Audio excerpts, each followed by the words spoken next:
If I could be heard, can you post for 3 in here, please?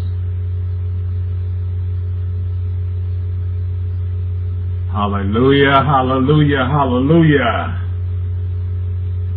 All praise to our mighty Elohim, Yahuwah, for being a loving and merciful Father. And the highest esteem to our King, who left his abode and came down here to earth in our skin in order to bring us back to the Most High. He gave up his life. Shabbat Shalom, family. Thank you, Quad, that we're here one more time. Got a good lesson set up for you.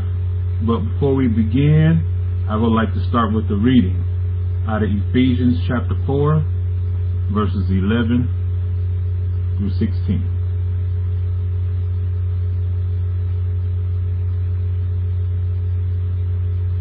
And it reads on this wise. And he gave some apostles, and some prophets, and some evangelists, and some shepherds and teachers, for the perfecting of the set apart ones, for the work of the ministry, for the edifying of the body of Hamashiach, till we all come into the unity of the faith and of the knowledge of the Son of Yah, unto a perfect man or woman, unto the measure of the stature of the fullness of Hamashiach, that we henceforth be no more children, tossed to and fro, and carried about with every wind of doctrine, by the sleight of men and cunning craftiness, whereby they lie and wait to deceive.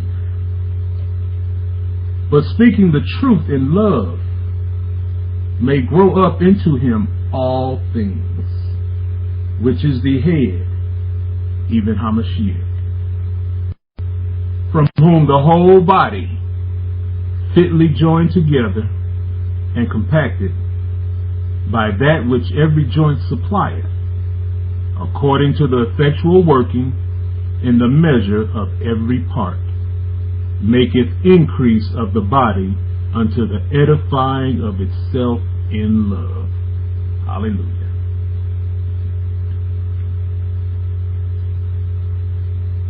You know, when you think of judgment or judge, what comes to your mind? Is it a judge like Judge Judy or Judge Matthews from TV? Or maybe from a real courthouse, a public official, one that's been appointed to decide in a case? What about the word judgment itself? Does punishment come into the picture then? Or someone may be all up in your business about what you're doing, but they might be doing the same thing or worse. By definition, it's the ability to make a considerable decision or come to a sensible conclusion.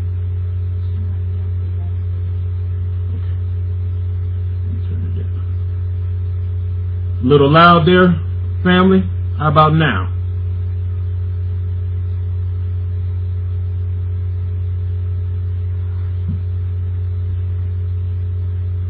An act of judging as well. We deal with this word on our jobs, at school, at the store, because of how you look, how you might talk, where you from, who you associate with how well mannered your kids might be or might not be, etc. But rarely does the public or anyone not in the truth ever ask. They might wonder about it, but they never ask, What does the Bible say about judgment? Paul says in Romans 2:1, therefore thou art inexcusable, O man or woman, that judgest. For wherein thou judgest another, thou condemnest thyself. For thou that judgest doest the same thing. That's pretty much true amongst us Hebrews. We forget a few things here and there. Sometimes you might get a little bit, I know a little bit of this scripture or whatever or that, or I know a little bit more than you, and I'm looking at you and you doing this here. It's not how it works. Don't judge, and you will not be judged, says the manuscript. In Matthew 7:1 it says, you may think your way is right, but Yah weighs the heart. Saleka, that's Proverbs 21:2. When we do judge one another, we're actually putting a stumbling block up for our brother or sister. Instead, we should be praying for one another, not passing judgment. Show them in the Word what the Word says. That way they won't continue in their sin. That's being loving, not talking behind their back.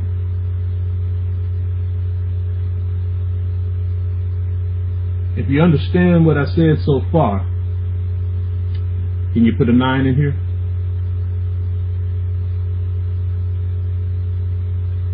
Hallelujah. Even better than that, it's truly best to remove the plank from your own eye first. And furthermore, constantly. Because ain't none of us perfect. And why? Because we all born in sin. Every one of us. Ever since Adam and Chava disobeyed Yah's voice, His commandment. So ultimately, we should leave it in Yah's hands. He's our creator. He's our Elohim. He's our Abba. He's the creator of all things. He sees and knows all things. He's been around since before the beginning. He knows who's done this and done that from the beginning of all His creation.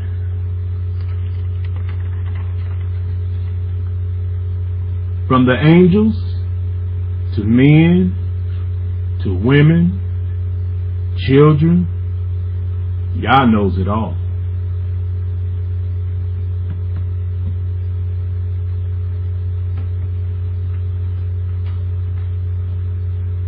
Would it not be fitting then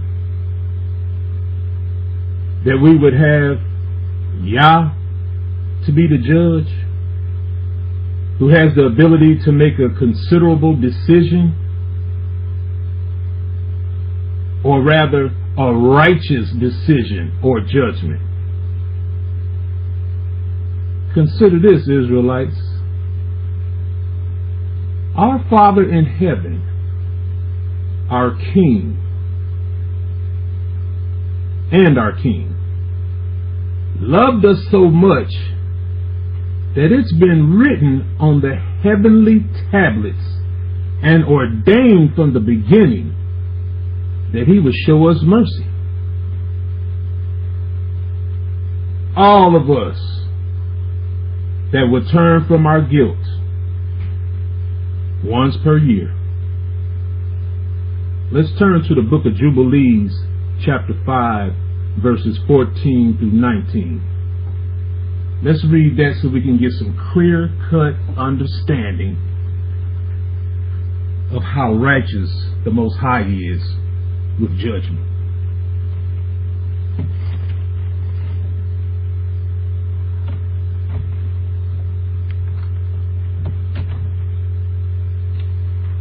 The book of Jubilees, chapter 5, starting with verses 14.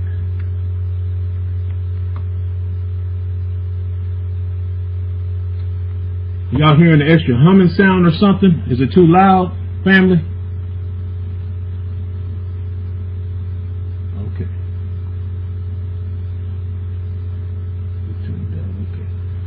All right. Verse 14 of chapter 5 of Jubilees, we read, "And there is nothing in heaven or on earth or in light or in darkness or in Sheol or in the deep or in the place of darkness which is not judged. And all their judgments are ordained and written and engraved. In regard to all he will judge, the great according to his greatness, the small according to his smallness, and each according to his way. And he is not one who will regard the person of any, nor is he one who will receive gifts, if he says that he will execute judgment on each. And if one gave everything that was on this earth, he will not regard the gift or the person of any, nor accept anything at his hands, for he is a righteous judge."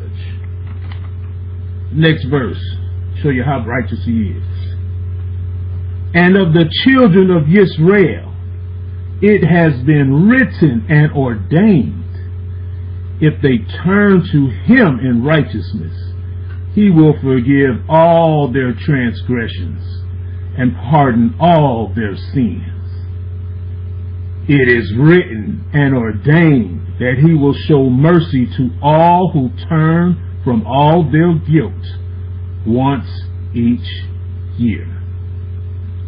And as for those who are corrupted in their ways and their thoughts before the flood, no man's person was accepted, save that of Noah alone.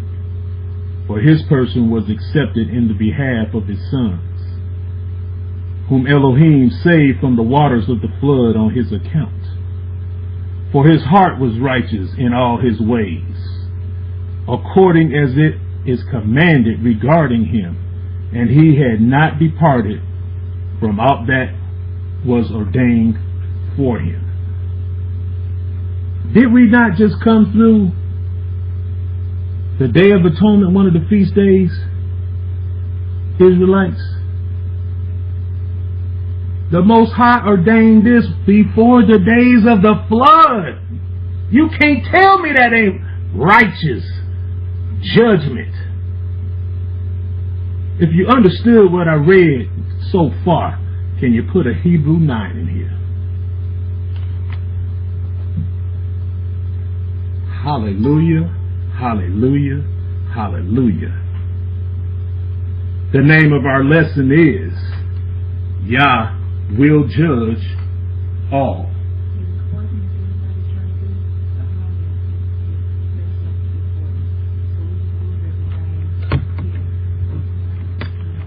Excuse me for one moment, assembly. I'm going to move my computer to another area so the humming won't be bothering no one, especially if you're trying to do a recording. Yeah, just put it up there.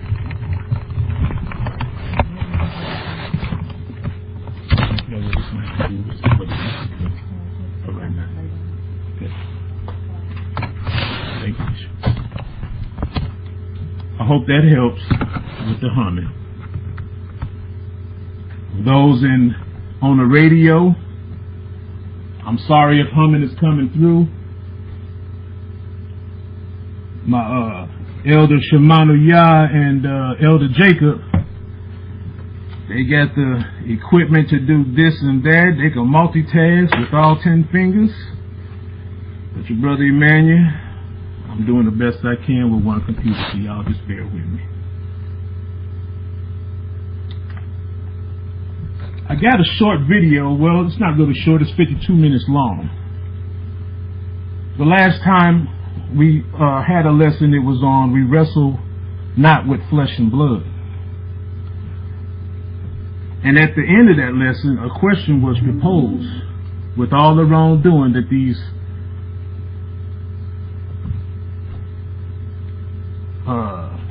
those born from angels and when you stood with Barack on election women here on earth, what was going to happen to them? Well, to start off with our lesson, Yah would judge all. Let's turn to Ezekiel chapter 34, verses 1 through 5. Ezekiel chapter 34, verses 1 through 5.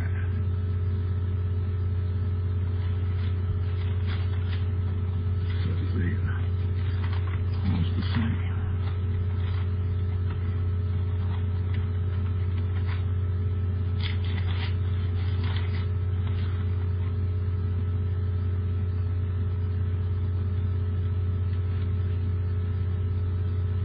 You know what, family, I'm sorry.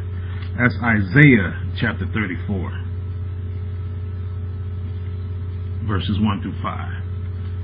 Isaiah chapter 34, verses 1 through 5. And it reads on this wise. Come near, ye nations, to hear, and hearken, you people, let the earth hear, and all that is therein, the world, and all the things that come forth of it.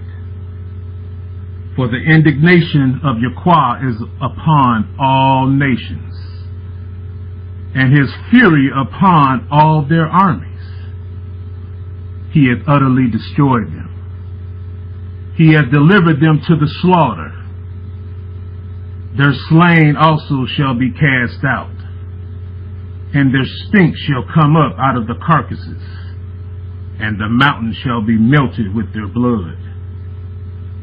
And all the host of heaven shall be dissolved, and the heavens shall be rolled together as a scroll, and all their hosts shall fall down, as the leaf falleth from the vine, and as a falling fig from the fig tree. For my sword shall be bathed in heaven. Behold, it shall come down upon Edomia, and upon the people of my curse to judgment. Hallelujah. The Most High says judgment is going to start up there in the heavens. Like I was saying in our last lesson of We Wrestle Not with Flesh and Blood, it was said by these angels that they had taught every species about sin upon the earth. And they had disclosed or revealed secret things done in heaven. This is what the leader of those angels, Azazel, had said. But let's read and see what Yah says for his judgment. Let's go to Enoch, chapter 16, verses 1 through 5.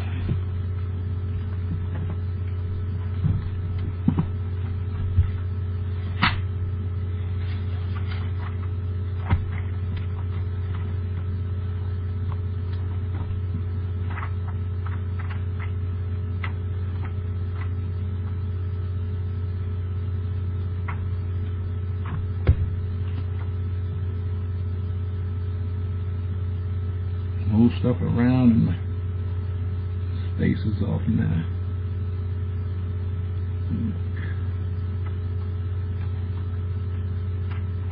Enoch chapter 16 verses 1 through 5, and we read.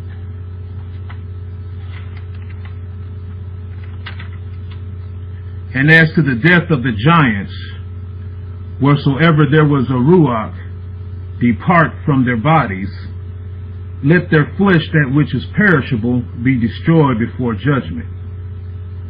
Thus shall they perish until the day of the great consummation of the great world. A destruction shall take place of the watchers and the impious. And down to the watchers, who have sent to you to pray for them, who in the beginning were in heaven? Say, in heaven have you been, and secret things, however, have they not been manifested to you? Yet have you known a reprobated mystery, and this you have related to women and men in the hardness of your heart. And by that mystery have women and mankind multiplied evils upon the earth. Say to them, never therefore shall you obtain peace. One of the things we were told at the end of that lesson was, or taught at the end of that lesson is, they still exist. They're still here doing foul things. With all these drugs, different kind of medicines, they're trying to find a way to get into some bodies. They're still continuing to sin against the beast of the field, just like they were before Noah's day.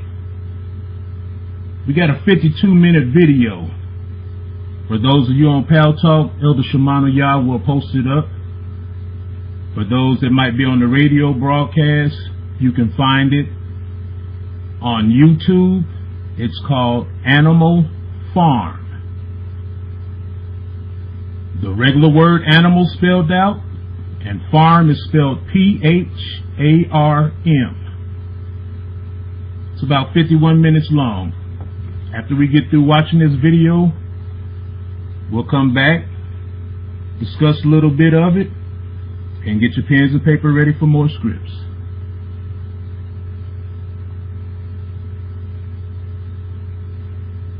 For those in Paltalk, when everybody gets that video, put it on 000.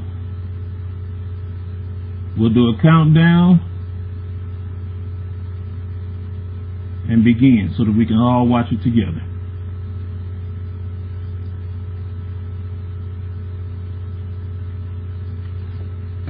Let me get it up so I can make sure I keep up with the count.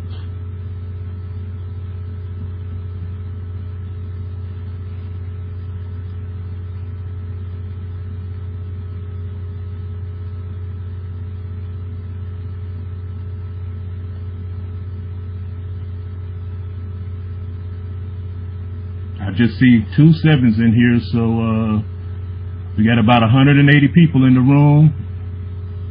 And I don't know how many over the Hebrew Israelite radio station, but we're going to wait a few more minutes so that everybody can get it up, so we can start pretty much at the same time.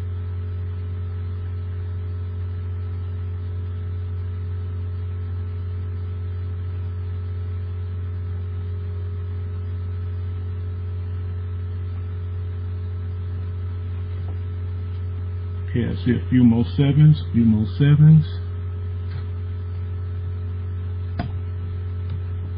All right, let's begin with a countdown, family.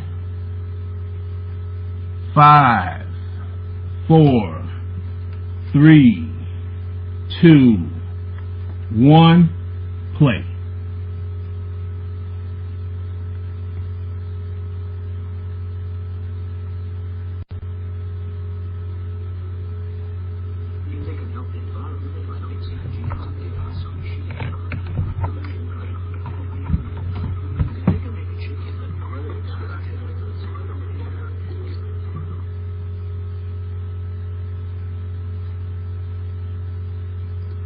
Let me pause that video. Elder Shimano Yah, I thought that you can play it over on your side, but I'll go ahead and play it over here, and that way you can get some sound. Just give me a second, please.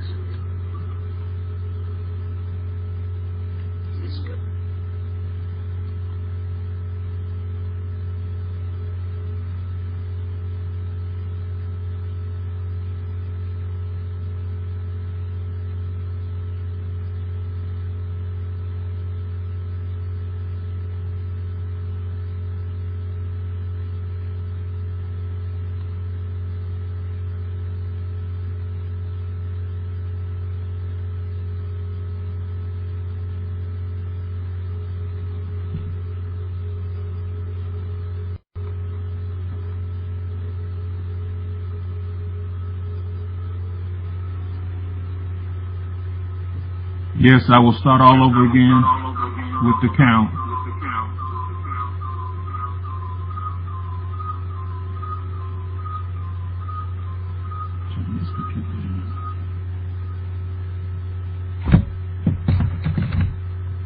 All right. Let's start with the countdown one more time. 0, 0, 0, 5, 4, 3, 2, 1. Press play. Science has allowed us to unlock the secrets of life itself. So are we, as some believe, on the verge of a terrible nightmare in a world gone mad? Or could genetic engineering be a force for good, to help create a world where nobody goes hungry? Thank you very much. Where our bodies regenerate? This is not tomorrow's world. It's happening now. If all the plants and animals that have been created by science were gathered together on one farm, then this is what it would look like.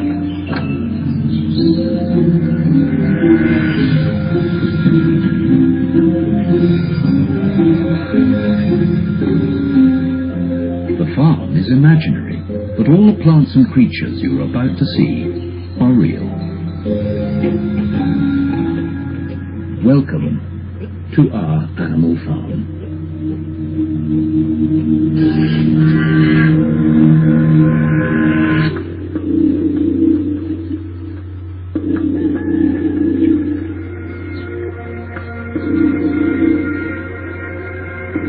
We've placed 2 people on our farm to guide us around.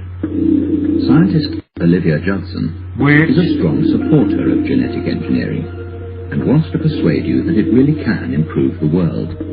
I'm a biologist. I spend my time learning about animals, plants, fungi, bacteria. I find genetic engineering amazing. It's a new frontier of science that has the possibility of transforming all of our lives. For me, genetic engineering isn't so much frightening as inspiring. It opens up a world of wonder. Food journalist Giles Coram is a passionate advocate for organic farming. He finds what's being done in the name of science a real cause for concern. As a food writer, I spend a lot of my time seeking out the best natural food that I can. Organically grown fruits and vegetables, free-range meat and eggs. And as far as I'm concerned, when it comes to feeding the planet, nature has made a pretty good job of it. So when I hear about the brave new worlds of genetic engineering and the franken-food that it produces, it strikes me as completely pointless. And to be honest, very scary. Olivia Judson and Giles Coram are about to see some plants and animals that are truly beyond belief. Are these modern-day Frankenstein's monsters?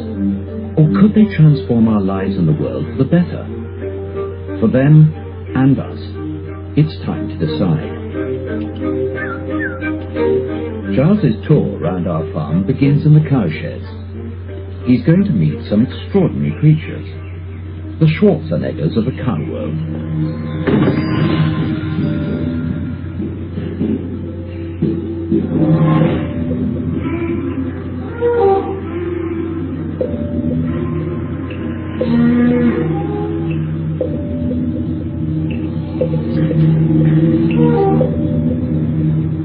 In the cowshed, the man in charge of the beef herd is Patrice Wilbe. He's a big fellow. Am I all right? He's quite big, huh? He's 160 meters tall, yeah. If I saw a man like that, Yeah. but I wouldn't get too close to him, I don't think. I would think he was on steroids or something. I think he was a bodybuilder. It is 100% natural, whereby, let's say, within so many generations, all breeders have taken the best of the best, or the more muscle of the more muscle. We move from a normal classical type of animal, and then we select that sort of animal based on the double muscle. And when you say double muscle, Yeah. do you mean it has 2 of every muscle? No. Because it looks like it does. Absolutely. Almost, It has exactly the same type of muscle than any other breed, except that in terms of quantity, each of these muscles is by far more developed. Right.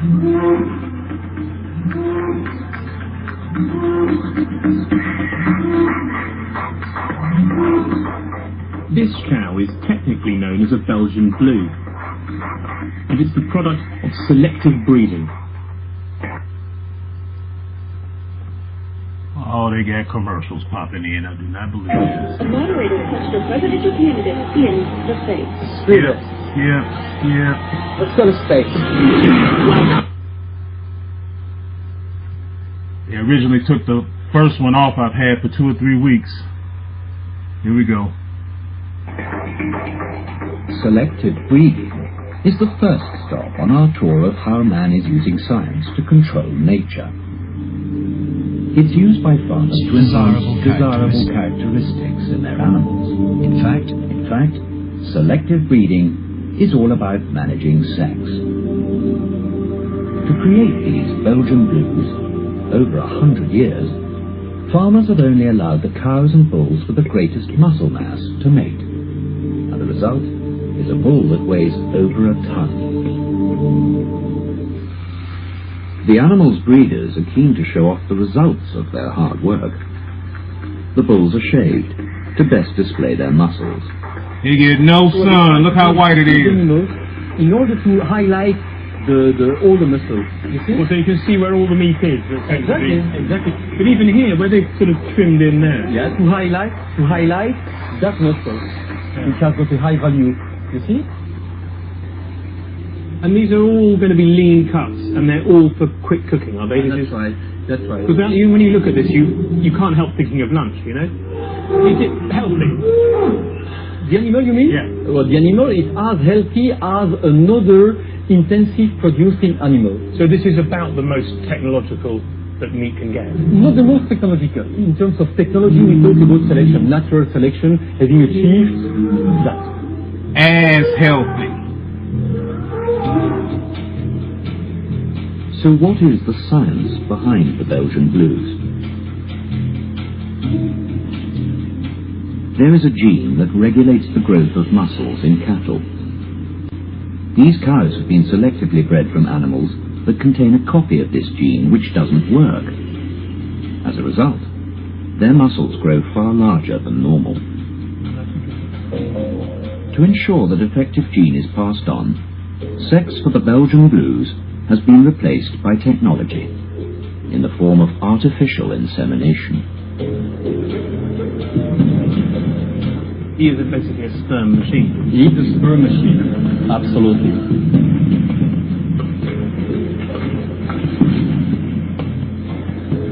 It's very early in the morning.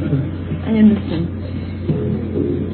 The semen is now collected, it's in the artificial vagina, and from there we will process the semen in order to be able to process artificial insemination on the cow.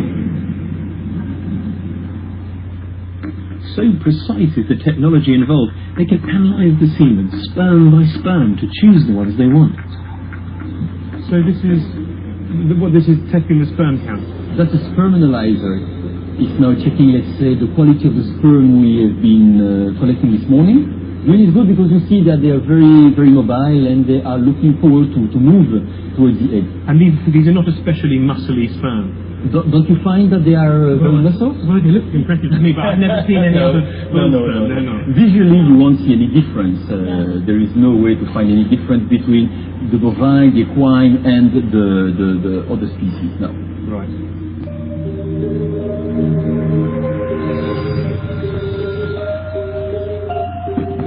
Well, I found the whole experience deeply disturbing. They call it natural selection, but it's been designed by men to exploit animals for their own ends.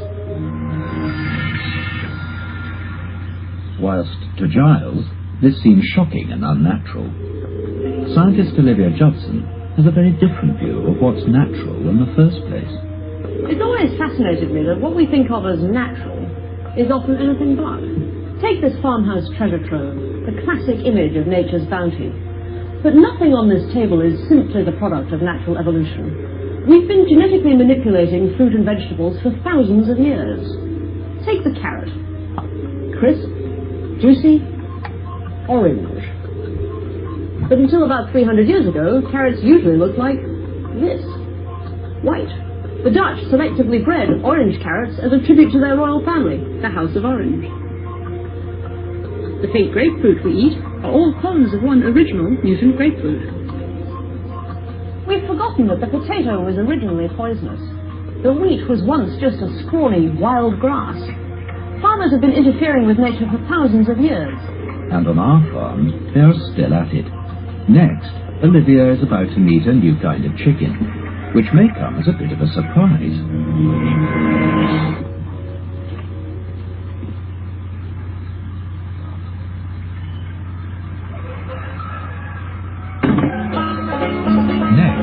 These chickens may look normal, but they've been bred to grow as fat and as fast as possible.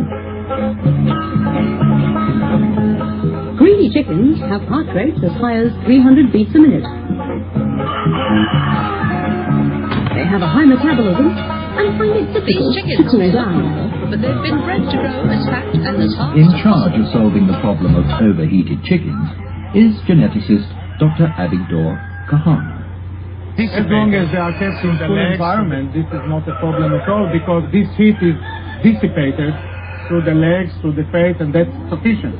However, once the progeny of these birds are reared in the tropics in hot conditions, because the gradient in temperature between the body temperature and the ambient is so small, they can hardly dissipate the heat. So it's as if I go to the tropics wearing a fur coat. That's right. That's right. Since I'm a geneticist, I was looking for a genetic solution. That means instead of cooling the environment of chickens with feathers, is helping them feel cool by just removing the feathers. So I decided to go to the extreme situation of developing broilers without feathers at all. Can we have a look? Sure. Let's go. Right. Chickens without the gene to make feathers. I'm fascinated to see what they look like. It's hot in here. Yeah, it is hot. And here they are, the featherless chickens. They look like miniature dinosaurs. What we have here is that the original mutant. This is a female. She's amazingly smooth. Yeah. It's quite extraordinary. This is the male.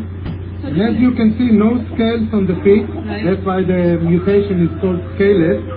They've got little claws on the ends of their wings. You can certainly imagine them as little miniature dinosaurs. Yeah. The sexually mature male They're very red. become red. It's an interaction between the sex hormone and the light, I see. which create this red So pigment. it's testosterone plus light makes tones red. That's right. These are adult birds. This is mature body size. They will never be bigger than this.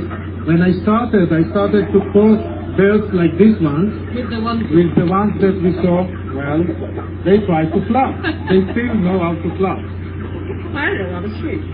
Having successfully bred small featherless chickens, Dr. Kahana wanted to see if he could create a big commercial-sized bird. That was the challenge, and indeed we managed to do it, as you can see here. Huge. This is an adult male. Huge. This male is identical in body size to the males that we saw over there in the other house, which had full feathers. The only thing that we changed is that we took advantage of this gene, the scaleless gene, that eliminates or avoids the development of the feathers. And by doing this, we allow these birds to grow nicely and comfortably in hot conditions. These chickens are the result of Dr. Kahana's selective breeding program.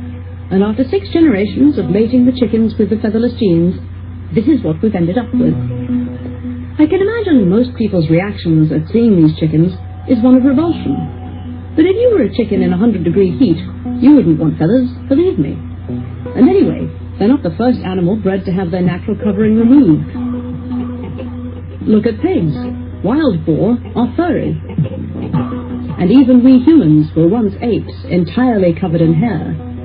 Lie. So perhaps they're not as weird as they first seem.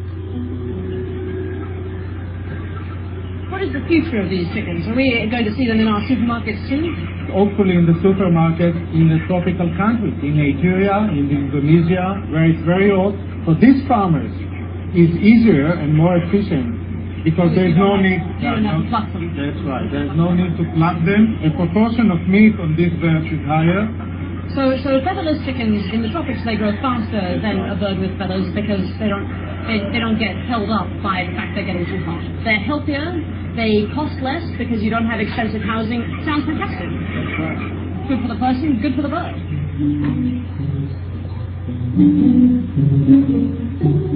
Selective breeding is just the first tool in our quest to control the natural world. But it still takes generations to accomplish, and is quite imprecise. The big breakthrough really came when scientists could identify individual genes. Not only that, but they developed the technology to extract them. One of the great discoveries of the last 20 years is that you can move a gene from one species into another entirely different one, which gives us almost limitless possibilities. That's right. On our farm, it's time to enter the world of transgenics and genetic modification. It's time to enter the rabbit hutch. The man in charge of transgenics is Dr. Houdeby. In the hutch, he's created dozens of transgenic rabbits. So what does it mean, transgenic rabbits? If you look at the word transgene, this means that the gene was transferred, a foreign gene was transferred to the animal. So which gene have they got? Well, it comes from a jellyfish from the Pacific Ocean. In case you missed that, Dr. Houdeby has successfully used transgenics to insert a jellyfish gene into a rabbit. And what does the gene do? The gene gives green color to the jellyfish and then green color to the rabbits.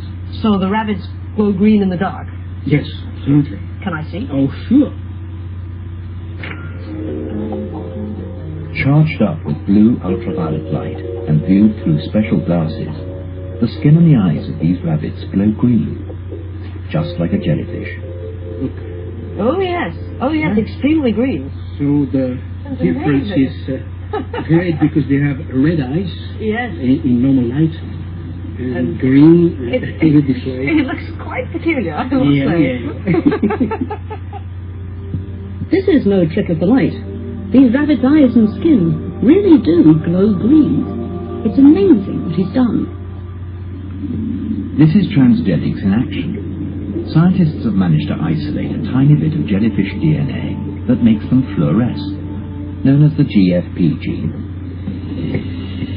Dr. Houdeby has simply taken that gene and inserted it into bacteria. As the bacteria reproduce, the gene is multiplied. And then these genes are injected into the fertilized egg of a rabbit. Dr. Houdeby then places the egg into the mother. As the egg grows to form the rabbit embryo, it copies the fluorescing gene into every cell. 31 days later, you've got fluorescent bunnies. You may be surprised to hear that Dr. Houdeby does all this with jellyfish genes he orders off the internet. Because I find it still impressive. You know, that tube is very small, and you have a very, very tiny drop. Yes. And this is the gene itself that was injected in these animals. And with that small quantity that you can see, which is absolutely you can micro-inject hundreds of embryos. Dr. Houdeby has a fresh litter for me to take a look at. If you want to look and see them green, so take the spectacle on them. The effect of the GFP gene is even more pronounced in the newly born babies. Can I hold one? Oh, sure. Oh, yes. Oh, wow. Most of them are green, but one or two of them are not green because the father was green but not the mother. So statistically, half of them are green and the second half is not. But why on earth, I hear you say, make animals that glow in the dark? Well, these rabbits are being bred to help medical researchers across the world track the movement of cells. The jellyfish genes are being used like a fluorescent marker pen. By tagging certain cells with the glowing jellyfish genes, scientists can work out which cells go where after an organ transplant. The technology is helping us find treatments for problems like blindness and bone disease. I think it's amazing that you can take a gene from a jellyfish and put it into a bacteria or a mushroom or a rabbit, and it works. It does the same thing it did in the jellyfish, and jellyfish and rabbits have been separated for more than 600 million years, and yet the jellyfish gene still works. I think that's incredible. It only turns green. They want some real green hawks. So transgenics can be useful for medical research. But what happens when it hits your dinner table? For our next stop, let's head to the fish farm to meet the genetically modified fish, our very own super salmon.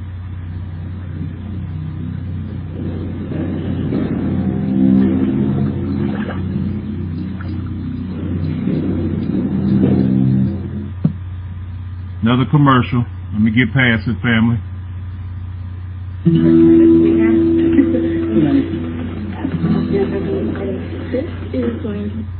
Skip.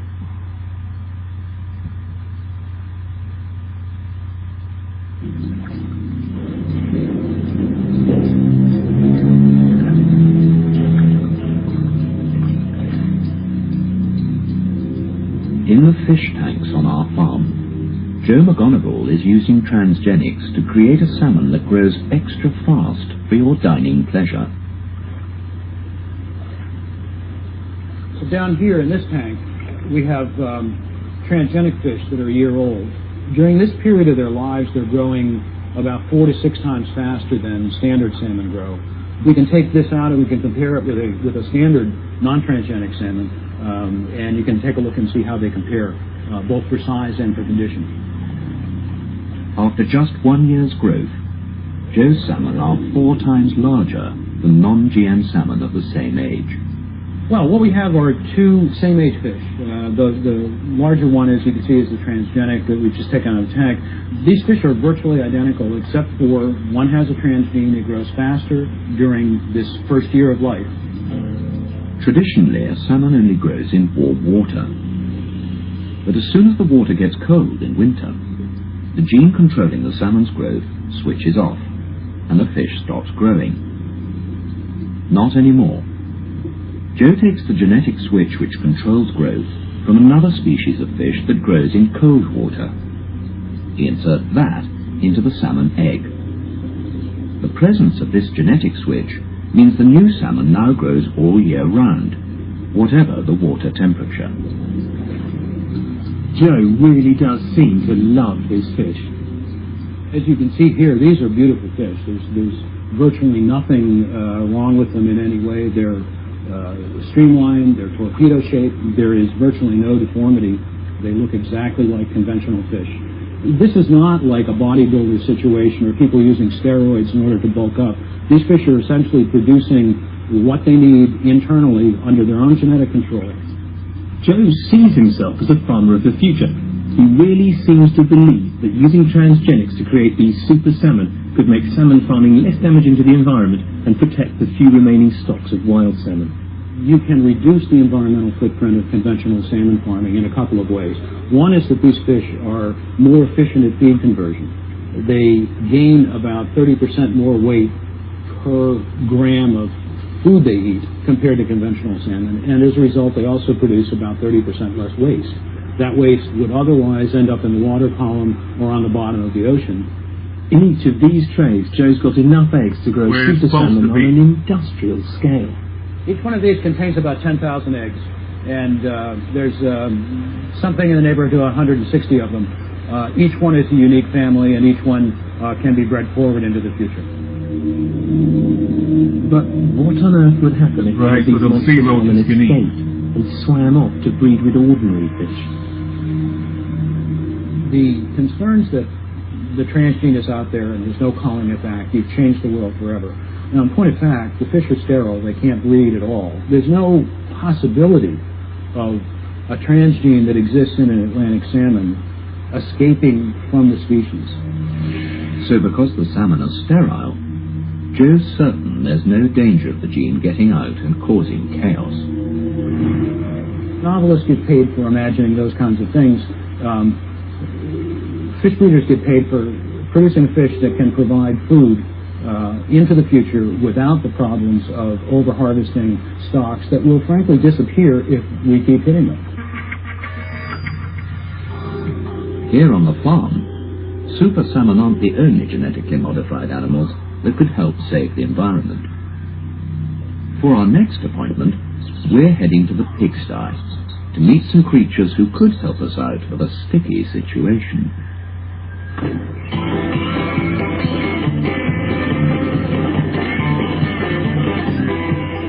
I like bacon as much as the next person, but the amount of pork we eat is causing serious problems.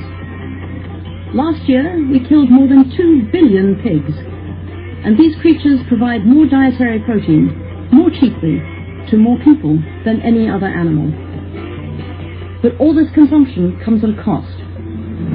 Animal agriculture is a major consumer of the methane, that is, the impacts on the atmosphere, upon water utilization, and in particular, pig agriculture or hog agriculture produces copious amounts of manure.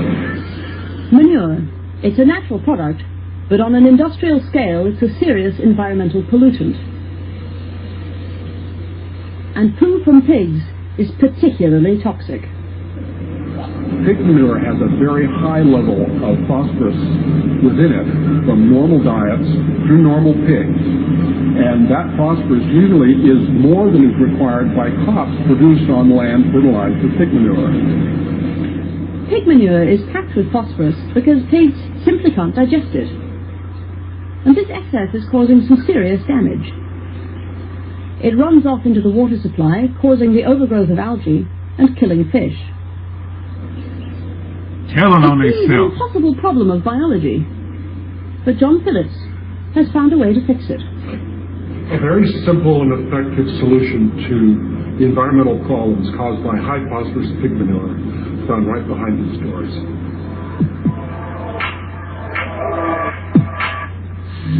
To tackle the problem, John has created something he calls the EnviroPig. This animal looks normal, but it's anything but. These pigs are unlike any other pigs in the world. They're different because they carry a very special gene that allows them to digest all of the phosphorus in their diet. The gene is constructed in the laboratory that we use. The remarkable thing about the EnviroPigs is that they carry a man-made gene, which John has created from scratch. One part comes from E. coli bacteria, which produces an enzyme that can break down phosphorus. And the other comes from a mouse, which produces a genetic switch that allows this special enzyme to be made in saliva. Hiding behind the tree, eating the pig and the mouse. Compound gene, which was then inserted into a fertilized pig egg. Now every time John's pigs eat and produce saliva, they also make the phosphorus-busting enzyme, helping to make their poo more environmentally friendly. The aim, ultimately, we think, is that the global environment would be best served if every pig could digest all of its organic phosphorus in its diet the way these pigs do. So John wants every pig in the world to be an EnviroPig. I think it's an idea with merit, but he's encountered a lot of obstacles. There are many people out in the community that do have concerns about transgenic changes in animals, and some of these people have gone about intentionally frightening the public about this technology. So we have an uphill battle in terms of people's perceptions. This is an effective way of dealing with a serious environmental problem. It's simple, it can be propagated very rapidly. Any other technology cannot touch this in terms of the rapidity of its application on the farm or the extent of the change that can occur as a result of the technology. Nothing comes close to this.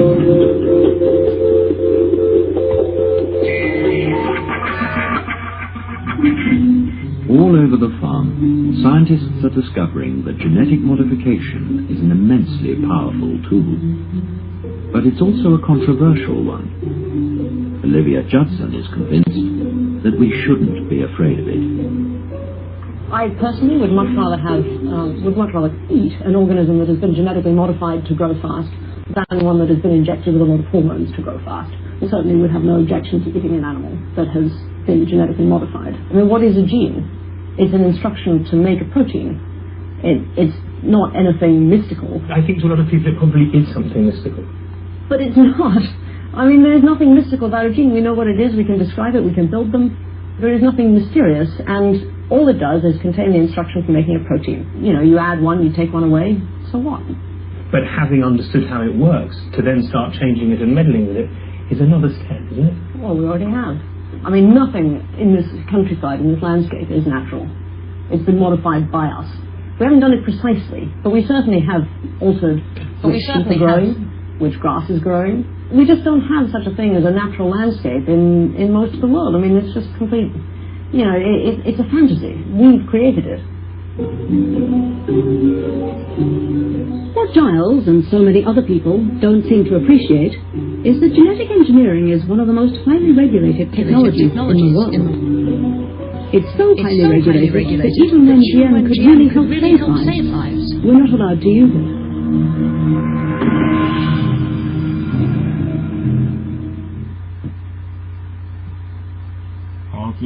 Let's suppose that you're writing a really important email to a colleague.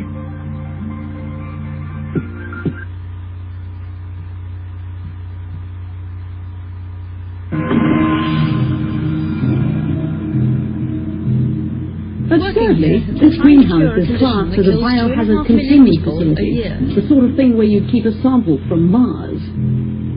To stop what some people call genetic pollution, cross-pollination, none of these plants are allowed into the open air for a moment.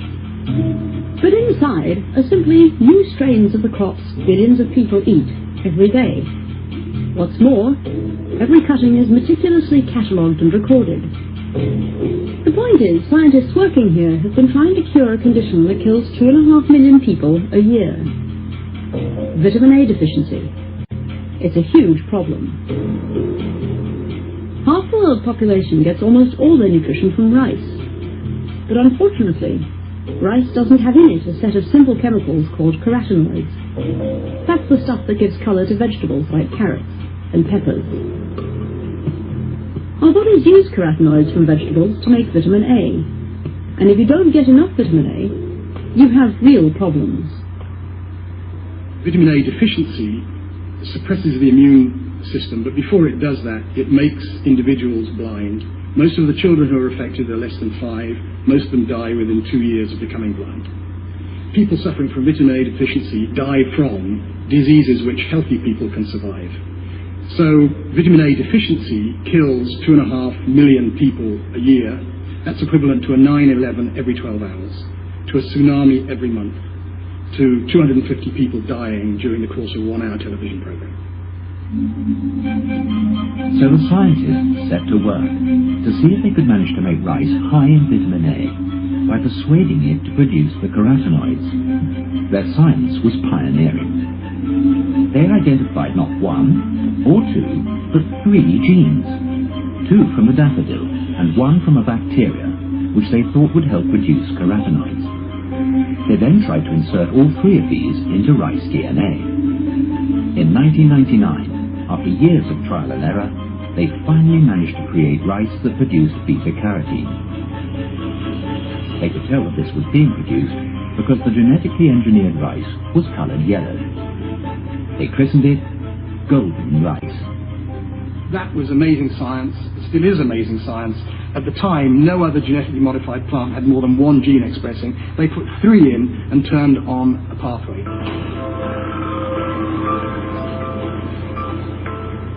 It's been a long road to perfect their plants.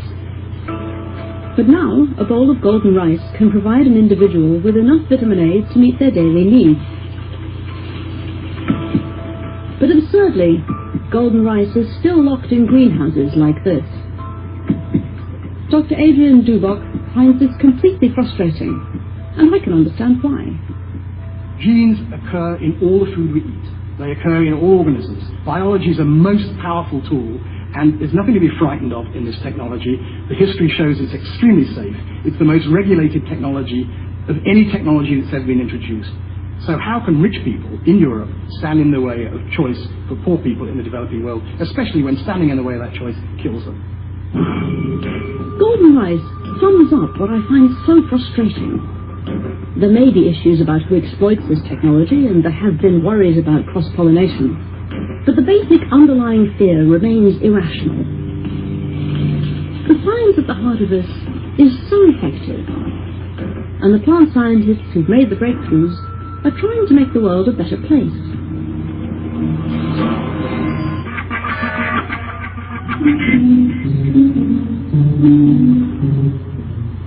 Once scientists have gone to the trouble of improving on evolution, either through GM or traditional breeding, the next question is how to preserve their success.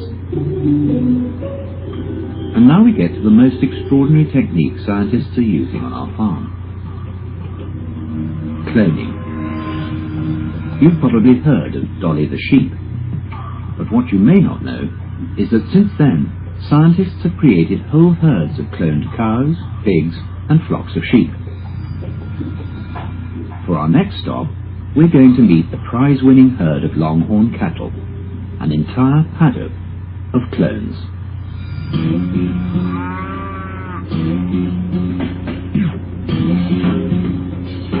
The adult cows are surrogate mothers, and all of their calves are clones. In this pen, I have clones of 5 different animals. When you say surrogate mothers, did they carry the eggs? There's no grass out there. The embryos, the complete gestation, and gave birth to these calves. Everything is as it would be if they were normal. Well, if they weren't clones, so. You don't like to use the word. Well, you know, looking there, you can't say that they're abnormal. No, they look very healthy, and yes. Although they're beautiful and lovely, and I always love seeing cows, and particularly small ones, I'm slightly disappointed that they're not all identical. You know, cloning, you can't guarantee that they're going to look identical. You're just guaranteeing that the genetics are identical. That's the purpose of cloning, is to provide the exact genetics. I kind of expected them all to be running along together in rows, you know, like finishing at the same time in a race. Yes, Mirror image of the same cow over and over. So it's not quite like that. No, it's not. You know, like I said, they'll act similar, but they don't know they're a clone, and each calf has its own personality.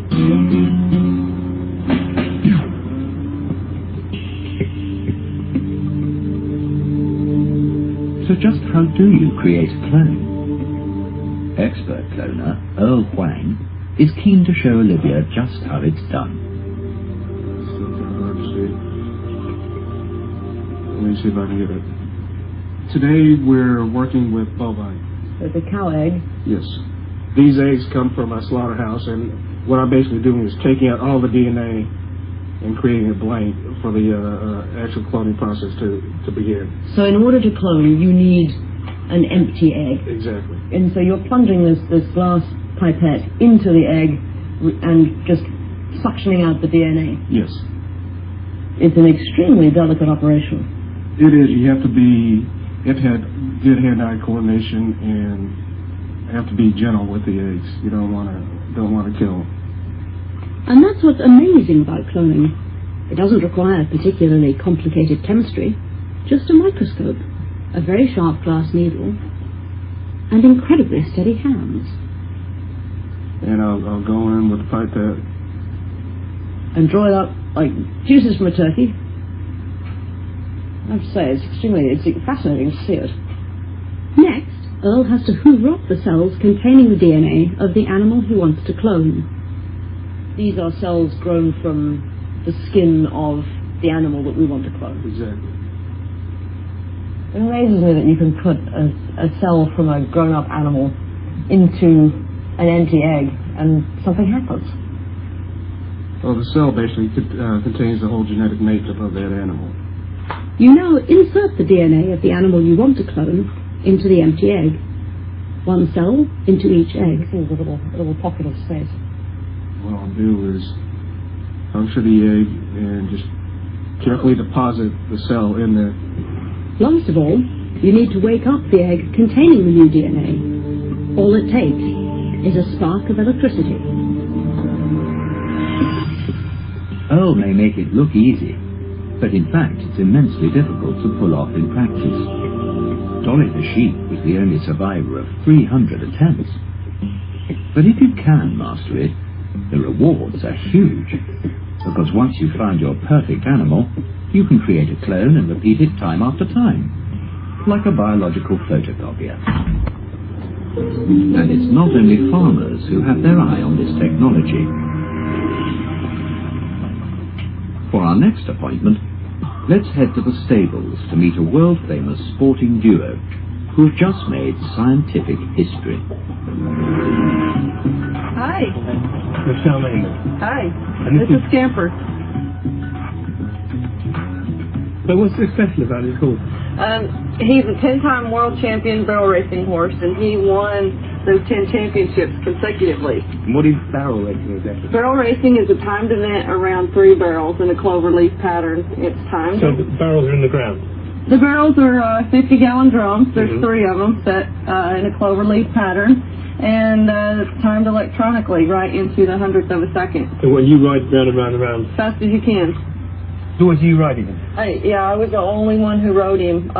Scamper was a bronc when he was young, and bronc? he boxed a lot of people off. There's no telling what kind of abuse he had, being that he was so mean. He went through 3 or 4 sale yards. Nobody wanted him. So Scamper had a troubled childhood, but just when everyone else had given up on him, Charmaine came to his rescue. It's like sea biscuit. It's a proper romance. Yeah, and I was a little 11-year-old girl that just was horse crazy, and he met me for the first time, and we just basically fell in love. It was a match made in heaven, love at first sight.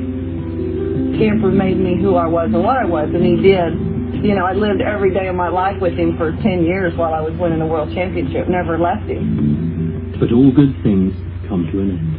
So when did Scamper stop racing? He's been retired for around 10 years now. So when he was retired, did you carry on racing on different horses? Yes. And they weren't as good? Oh, no. What was it they didn't have, the other horses? They didn't have whatever Scamper was made of. Scamper's a world-famous horse, and in theory, his genetics, basically his sperm, are worth a fortune. But in fact, it's more complicated than that. And Scamper never had any children? No, he's a gelding. Oh, poor fellow. And when you met him, he was already a gelding? He was already a gelding. So what do you do when you've got $1 million racehorse and no way to reproduce him? Well, here on the farm, there's an obvious solution. So you can't have children, so you've decided to clone him? We decided to clone him so we could get that same genetics. How did it come about? How did they clone Scamper? They took cells from him, or? Yeah, they took a biopsy, just a little small amount of tissue from Scamper, and of course we gene banked him, and then when they had the science to... You gene banked him before they had the science? Yes. And then what, they gave you a call when they had the technology? Is keen to show Olivia. When they knew they had it right, they said, okay, we're ready to go. Scamper's little clone is named Clayton, and the champion is about to meet his younger self. There's Clayton.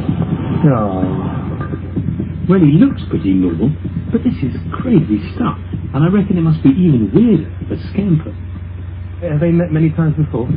This is the second time they've met. And Scamper's not real fond of Clayton. He likes his mama. Really? Yeah, so he's protecting the mama from the baby. Is he? Is that that's a man thing? That's a Scamper thing. Is this chopping mouth, is that a threat? Yes. So Scamper doesn't think much of his clone. But what about Charmaine? Do you see similarities between the two already? He carries himself the same. Best He has you the can. same arch in his neck. He's just very confident. The first time I saw him, I just couldn't take my eyes off of him. I just make the hair on the back of your neck stand up to think that this is how Scamper was when he was a baby, and it's real emotional. He doesn't look identical. I mean, is that because he's young? Is that what Scamper looked like? I didn't see Scamper when he was a baby, but Every day of my life with him for 10 years. the shoulders, the hips, everything looks the same. From what I understand, the white migrates in the womb, so that has nothing to do with the DNA. Clayton's been created to do what Scamper can't, produce sperm, which will then be sold to other breeders. But what if it was Scamper's tough childhood, more than his DNA, that took him to the top? We obviously don't know how much of his past life made him try as hard as what he did. Kind of like the kids that grow up in bad part of town and they knew they had to overcome a lot. Kind of the same thing. I guess only time will tell. So now we horses, huh? Delighted about Clayton's arrival. Not everyone is thrilled that he's here. He's had a few negative comments. Such as? I think that we're playing God. And now that we've created Clayton, now what if they clone Osama bin Laden? That's what they said? Yes. God, that would be scary. You wouldn't be much good at barrel racing, would you, Osama?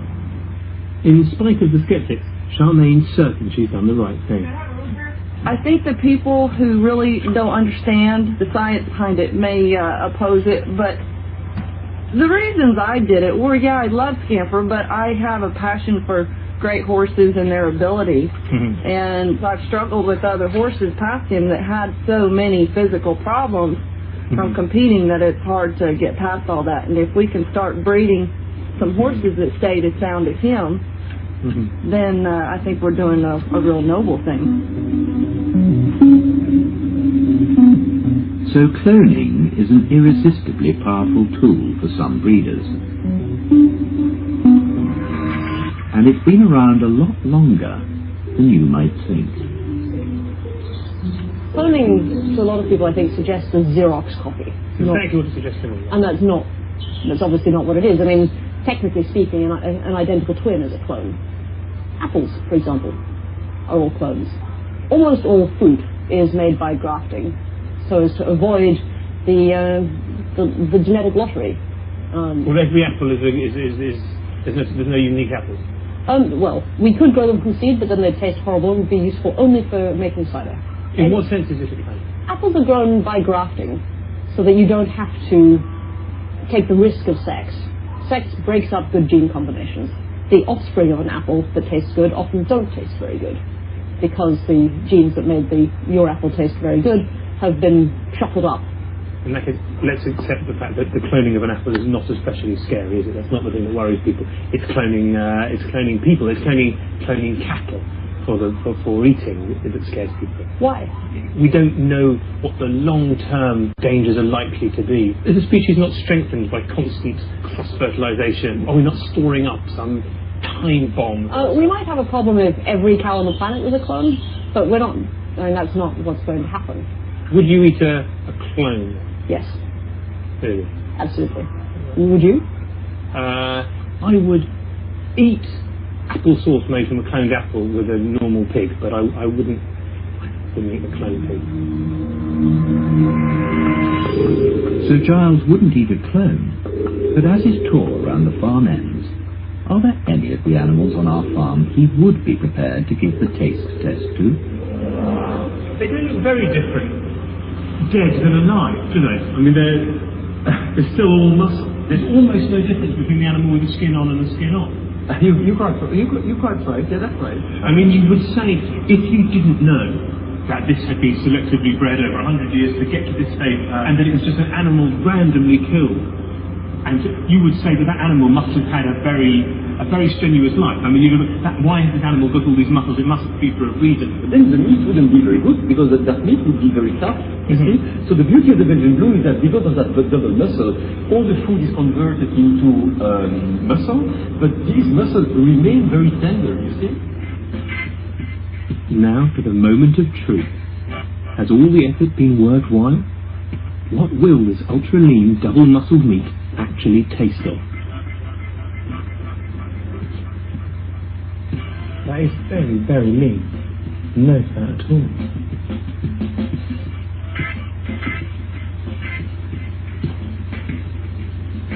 So this double-muscled Belgian Blue steak is not genetically modified. It's been specifically selected over generations, 30 or 40 years. It's all muscle, there's no fat. Generally speaking, English people like me, I generally think that you need fat on a steak to give it the flavour. That's where the interest lies. Can they really taste of anything at all? I'll find out. Thank you very much. Merci.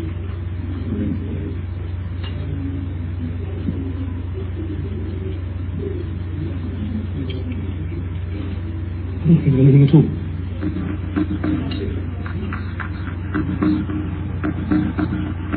Oh, very true. It's a bit like biting your tongue. I don't know why you put all that time and energy into this.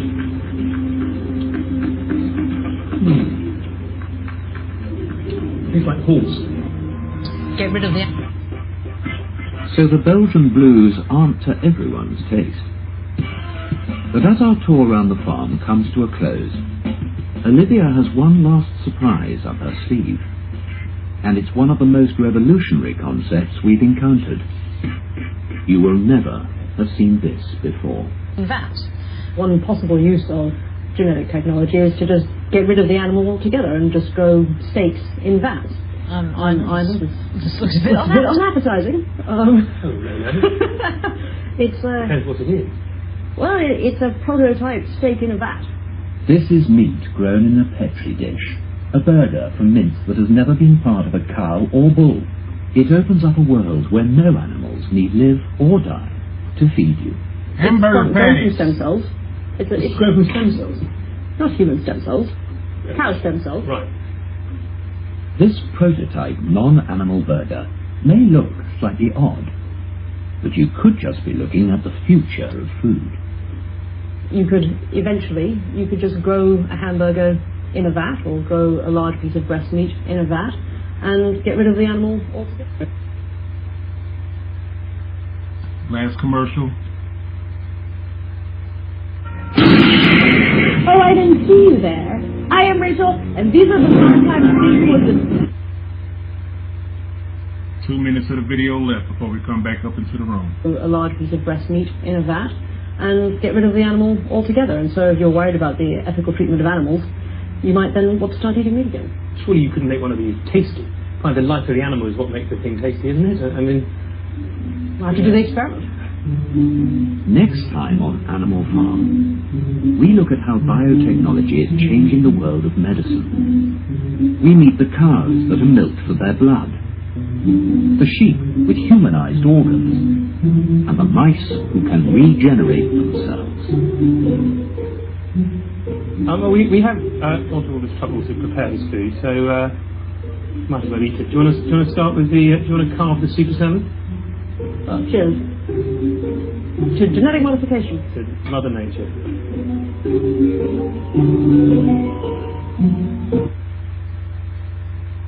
Okay, family, we're at the end of that video. We come back up into the room.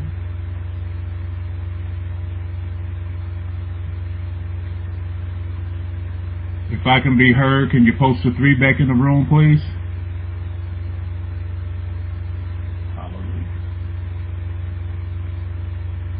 Disgusting video. Why did I play this video? In the book of Enoch, we read in the last class, we wrestle not with flesh and blood, that these fallen angels, their children, were eating blood. They were eating humans. They defiled everything on the earth, beast, fowl, of the air, and as you heard them say, even the land. You wouldn't have believed me if I would just told you that myself. In this video, we've seen how vegetables have been cloned and changed. How a cow has been changed just so it can produce leaner meat that tastes like horse, is what the young man said when he ate it. Bloody as he ate it. They need blood. Who else was eating blood? They're still here. All of this genetic transgender stuff that's going on, they're doing it because the Most High brought about a flood and got rid of the bodies of these 3 different kinds of Nephilim.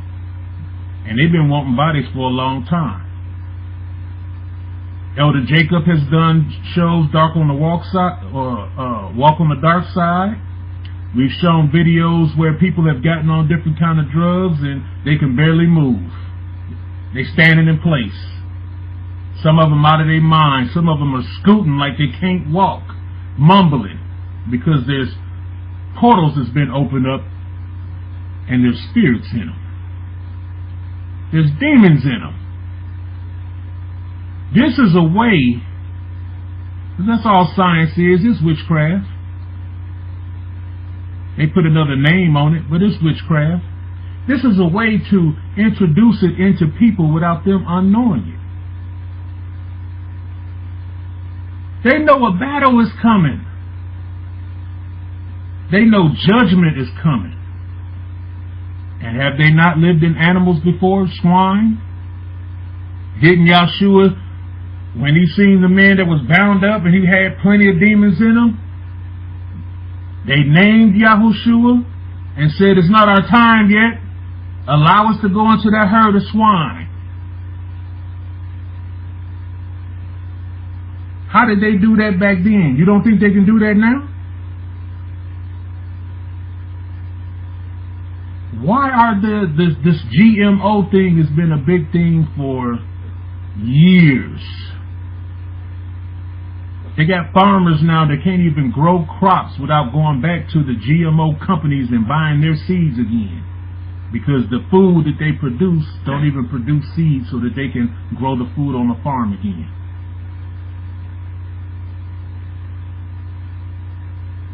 We have to thank the Most High, pray to the Father, but actually thank Him for His feast days, for His commandments.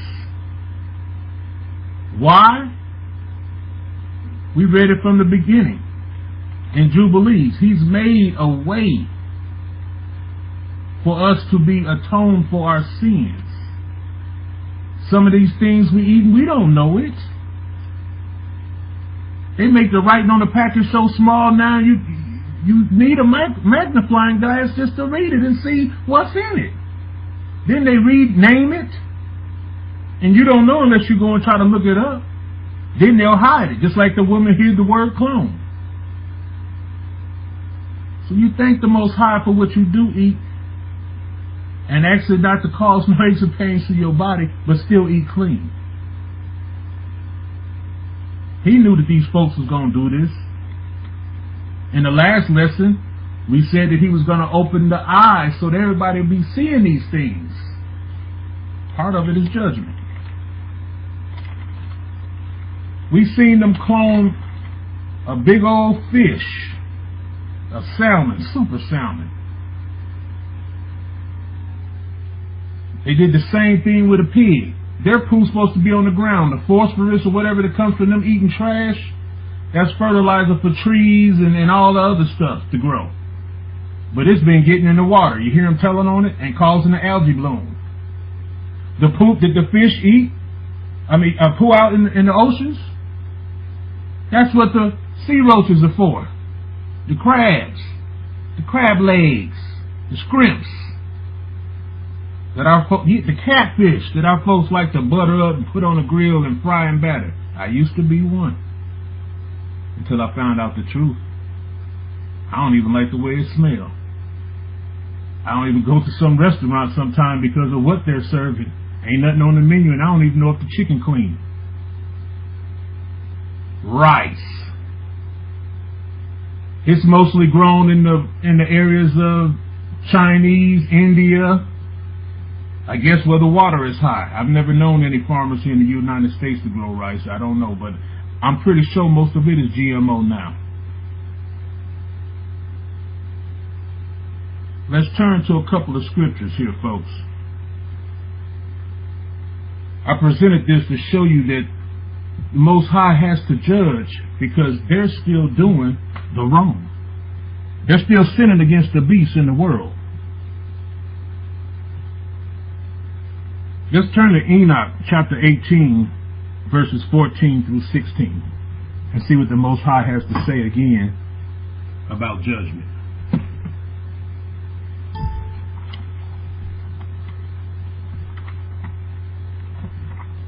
Enoch chapter 18, verses 14 through 16.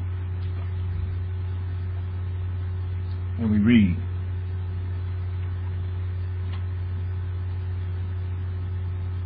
"And there I beheld 7 stars, like a great blazing mountain, and like Ruach entreating me. Then the angel said, This place, unto the consummation of heaven and earth, will be the prison of the stars and the host of heaven. These are not literally stars. It's another name for the host of heaven, for different degrees of angels. Verse 16. The stars which roll over fire are those which transgress the commandments of Elohim before their time arrived, for they came not in their proper season. Therefore he was offended with them and bound them until the period of the consummation of their crimes in the secret year. Again, we see here stars, they're up in the sky. They're not committing no crimes. These are talking about angels. More than likely fallen angels, disobedient angels. Because remember, besides the ones that came and took wives from themselves, besides their offspring, the evil one warred against Yah in the heavens with angels that left their positions, and they were cast right here on earth. If I'm still being heard, post a 3, please. Hallelujah. Let's go to chapter 19 in the same book of Enoch, verses 1 through 3. Then Uriel said, here the angels who cohabitated with women appointed their leaders, and assuming many forms, made men profane and caused them to err, so that they sacrificed to devils as to Elohim. For in the great day of judgment with which they shall be judged until they are consumed, and their women also shall be judged, who led astray the angels of heaven, that they might salute them. And I, Enoch, I alone saw the likeness of the end of all things, nor did any man see it as I saw it. All through, from the flood to the Tower of Babel, the Most High stated, do not worship the host of heaven. Do not worship angels. Remember, there were 70 angels over the nations. The Most High had chose us for himself and told us not to worship like the other nations did. And then we had the nerve, our forefathers had the nerve to ask for a king over them when the Most High was the king over us. Because the other nations, they had a king over them. One of those 70 angels. Remember the story in Daniel? We'll probably cover it later. Well, one angel had to fight against the king of I can't remember the name of the land at this time, just to get a message to him from Yah. And he told him that Michael was the archangel over the children of Israel. And I'm going to have to fight again to get back to Yah. It's the same thing today with our prayers. They fighting, they battling still. Let's go to chapter, back to 18 verses 14, Jude in the King James. Jude chapter 1 verse 6. Got my notes all off.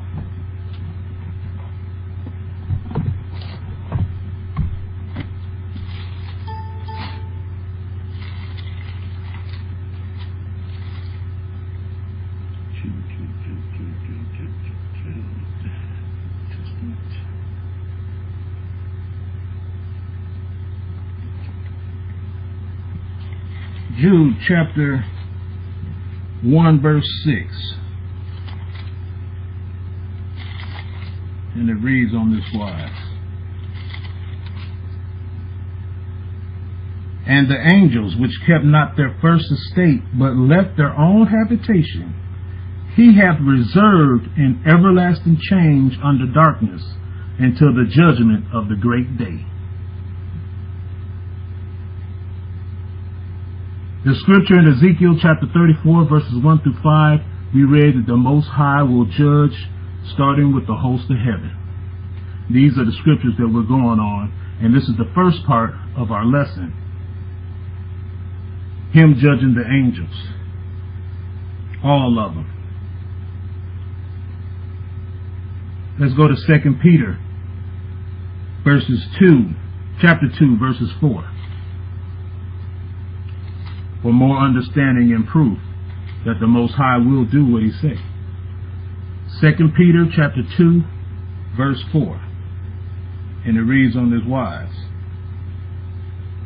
For if Yah spared not the angels that sinned, but cast them down to hell, and delivered them into chains of darkness, to be reserved unto judgment. Let's go to chapter 3, verse 12 of the same. Chapter 3, verse 12, and it reads on this wise. Seeing then that all these things shall be dissolved, what did we read in Ezekiel 34? That the host of heaven shall be dissolved, melt away, rolled up as a scroll. What manner of persons are you to be in the holy conversation and godliness? The Most High gonna judge at home, all the way to us. Chapter 3, verse 7. But the heavens and the earth which are now, by the same word are kept in store, reserved unto fire against the day of judgment and perdition of ungodly men. Can you see the writing on the wall why the Most High has to create a new heaven and a new earth? I'm pretty sure you can see just through that video. From the time he brought a flood upon the earth, these wicked angels, Nephilim, Hashatan, they ain't stopped. From the time the Most High made the first prophecy of Yahushua coming in Genesis, Hashatan has been trying to mess us up totally. You see what's happening in the world today on TV. They hide stuff by putting this mock presidential thing together.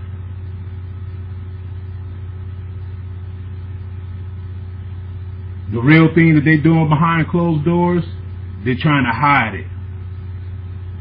And I thank Yah for people like Elder Jacob, David Solomon, Daniel Solomon, and Malachi Maccabee. They bring it all out for our people to hear and not be surprised when these things happen. I thank Yah for them and for all of you who have brought that radio station into the being that it is to awaken more of our people about these things that's going around them, those that will hear. They won't have no excuse.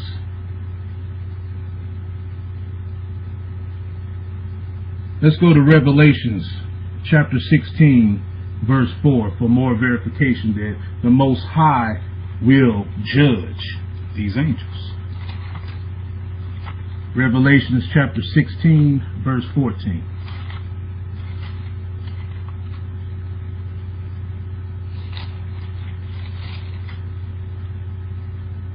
And it reads on this wise. For they are the spirits of the devils, working miracles, which go forth into the kings of the earth and of the whole world, to gather them to the battle of the great day of Yah Almighty. You want to know why they had green bunnies? Why they making this superfood? They're going to test it on those that's in the militaries first. Those that are in the prison houses. Why? Not only for these fallen ones to get a body, but those that say, yeah, I want to be tested. I want this. I want this super strength. I want to be able to jump over a building or whatever. They getting them geared up for this war. Hashatan ain't stupid. All these secret societies that they have that you can join in, there's a hidden agenda behind all of it. It's to gather soldiers together to fight against Yahushua, to fight against Yah at the end. That's the main thing. So he'll use music, TV, food, FEMA, all sorts of control measures for those that won't do it. To get them to do it, to trick them into it. And if you're not opening your Bible, you're not asking the Most High for understanding, you're not praying to Yah before you make a choice with anything, before you go to the doctor, before you choose a doctor for an illness or a sickness. You got people that want babies and they go to these doctors that have put about 12 eggs in them or whatever. They don't know what they putting in them. They don't know what their children going to be later on.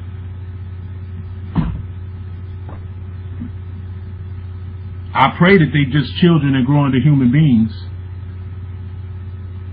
But they're not going to tell you.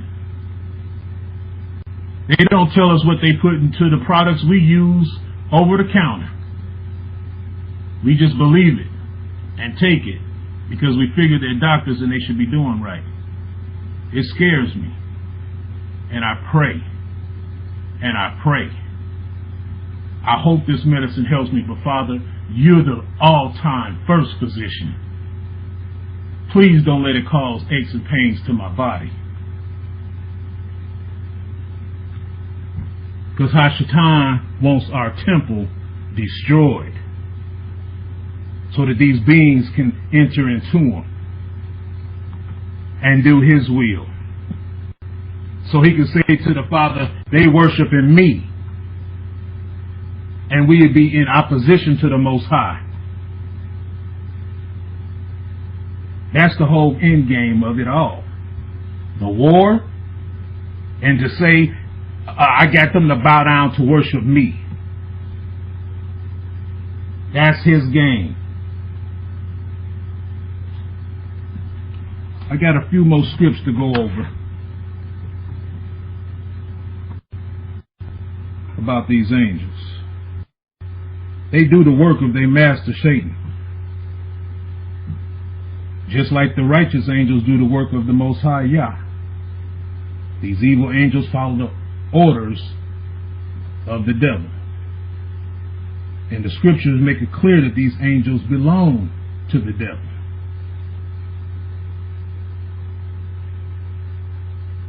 There's another script I would like us to read. Let me make sure that I'm on this right. To show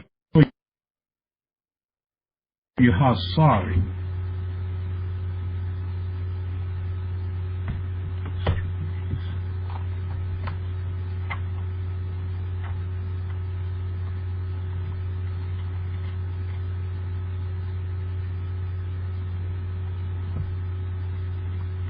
Let's go to Jubilees chapter 10, verses 1 through 16. This is right after the flood. Jubilees chapter 10, verses 1 through 16.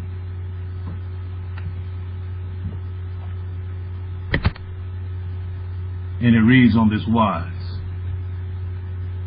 And in the 3rd week of this Jubilee, the unclean devils began to lead astray the children of the sons of Noah, and to make to err, and to destroy them. And the sons of Noah came to Noah, their father, and they told him concerning the devils which were leading them astray, and blinding them, and slaying their sons.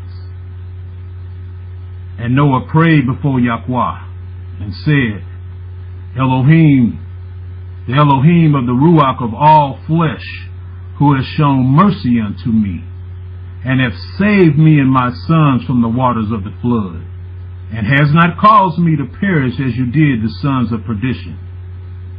For your grace has been great towards me, and great has been your mercy to my soul. Let your grace be lift up upon my sons, and let not wicked Ruach rule over them, lest they should destroy them from the earth. But do you bless me and my sons, that we may increase and multiply and replenish the earth. And you know how your watchers, the fathers of these Ruachs, acted in my day. The watchers, the fathers of these Ruach.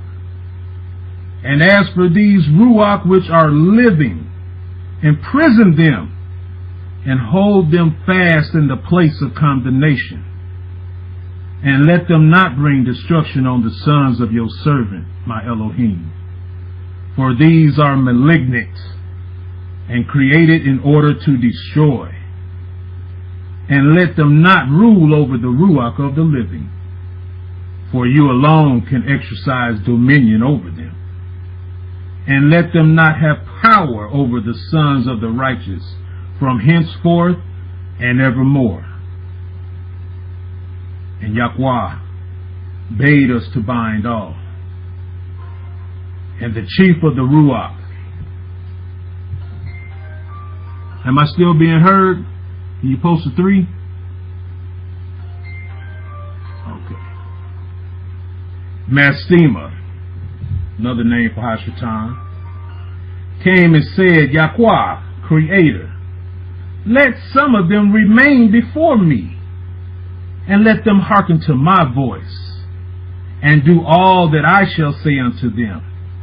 For if some of them are not left to me, I shall not be able to execute the power of my will on the sons of men. For these are for corruption, and leading astray before my judgment. For great is the wickedness of the sons of men. And he said, let the 10th part of them remain before him, and let 9 parts of one of us he commanded that we should teach Noah all their medicines.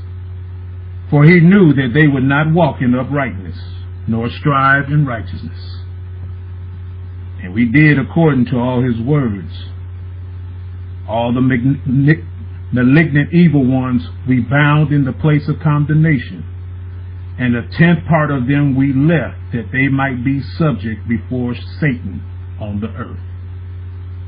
And we explained to Noah all the medicines of their diseases, together with their seductions, how he might heal them with herbs of the earth. And Noah wrote down all these things in a cipher, as we instructed him concerning every kind of medicine. Thus the evil Ruach were precluded from hurting the sons of Noah. And he gave all that he had written to Shem, his oldest son, for he loved him exceedingly above all his sons. And Noah slept with his fathers, and was buried in Mount Lubor, in the land of Ararat. Do you see this? Did you hear this? After the flood, there were devils still trying to kill the surviving seed that Yahweh had saved from the floods.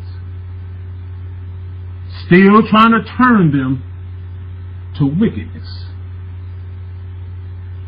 And when Noah prayed to the Abba to save them from this, Hashatan steps in and asks for the Most High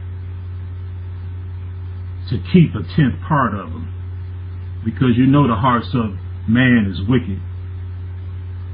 I gotta have somebody to rule over. He gonna use them to test us. The Most High knows all things.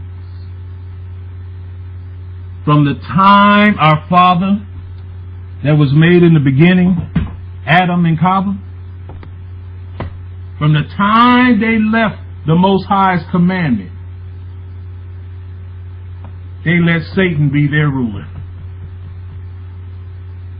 All the good that the Most High had made, they had just, Adam pretty much thrown it away. Wasn't so wise to be eating from the tree of good and evil, knowing good and evil, the tree of wisdom, was it? He didn't know what he was doing. He couldn't see in the future.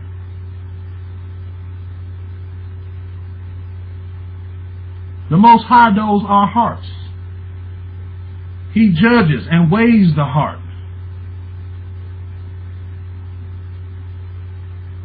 People can smile in your face and have the evilest intent towards you just because of how you look or what clothes you got on. Because these evil spirits lurking around puts things in their mind to do stupid stuff, like the young man that raped his own little baby. And when I mean baby, I don't think the baby was 6 months old. It ain't just the drugs. Whatever they use to open up a gateway for these demons, they gonna be manifested. They are here still. Satan controls them. They work for him, and judgment is going to come to them. They also oppose Yah's people.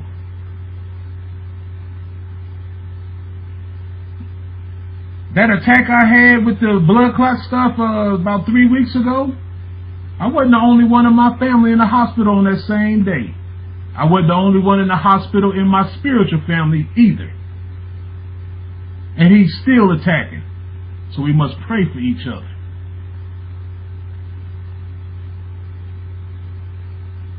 Constantly. Evil angels work in opposition to Yah's purpose and his people. They attempt to hinder the spiritual life of believers. Before I go to an example in the scripture of that, let me back up and prove that these evil angels do the work of Hashatan. Let's go to Matthew chapter 25, verses 41.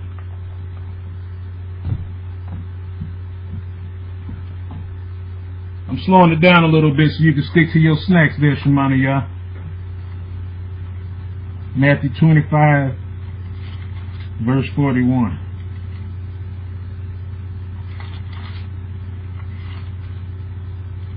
And it reads on this wise. Then he which had received the 1 talent, I'm sorry, that's 21, not 41. Then shall he say also unto them on the left hand, Depart from me, you cursed, into everlasting fire, prepared for the devil and his angels. The devil has angels that work for him, and the lake of fire is prepared for him. Now, to those that work evil against the Most High and his people, let's go to that story I was talking about earlier in Daniel chapter 10, verses 10 through 14. I think we covered this in the last lesson. We wrestle not with flesh and blood, but we got new people that have come up into the room since then. And maybe some of the viewers didn't get all the scriptures for this, or maybe they didn't have a chance to write it down, so it's in this lesson. Daniel chapter 10, verses 10 through 14. And it reads on this wise.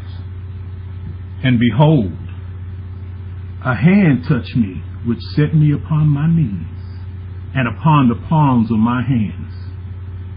And he said unto me, O Daniel, a man greatly beloved, understand the words that I speak unto thee, and stand upright. For unto thee am I now sent.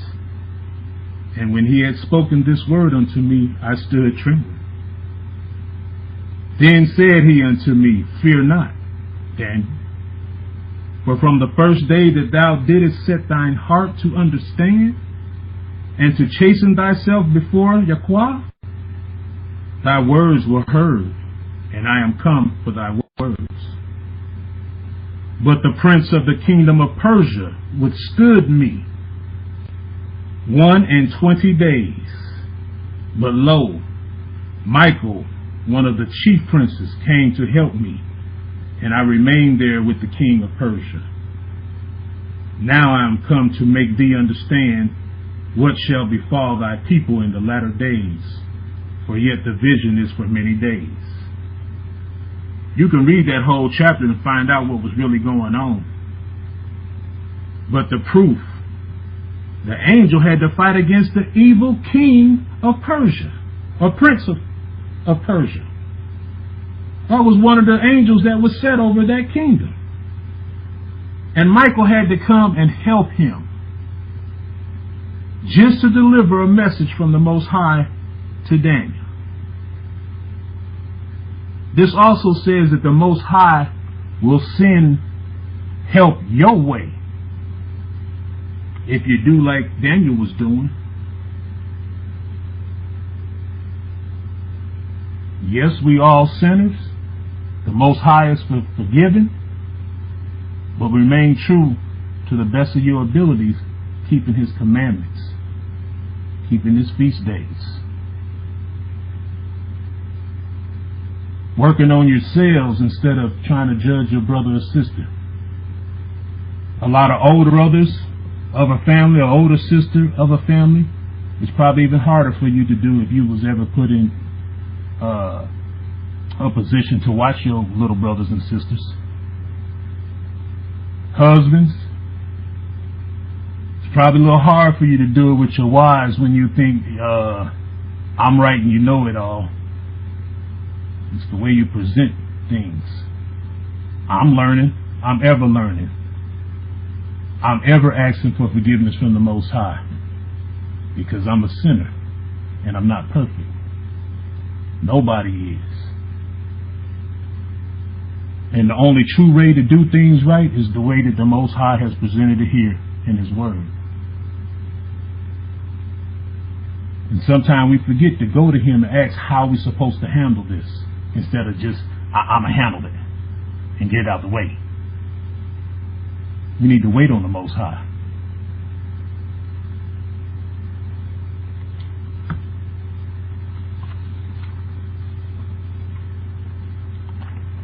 We see here that these evil angels even fight against the good angels. That's what he just said. He even had to go get Michael to help him. Let's verify that with Revelation chapter 12, verse 7.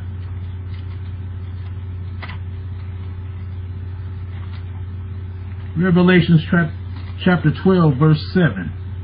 And it reads on this wise. And there was a war in heaven. Michael and his angels fought against the dragon, and the dragon fought with his angels. Michael and his angels fought with Satan and his angels. The next verse say that he didn't prevail not, and what no more place found for him in heaven. And they were cast. Read the next two verses. Verse 8, and prevailed not, neither was there found any more in heaven. In verse 9, and the great dragon was cast out, that old serpent called the devil and Satan, which deceives the whole world. He was cast out, where? Into the earth. And his angels were cast out with him. Where? To the earth. To the earth, to afflict us, to continue to fight against the angels, to deceive us, to bring false teachings. All these things is what his angels do, and he instructs them to do so. Let's go to 2 Corinthians chapter 12, verse 7 to verify that Hashatan sends these angels to afflict Yah's people. 2 Corinthians chapter 12, verse 7.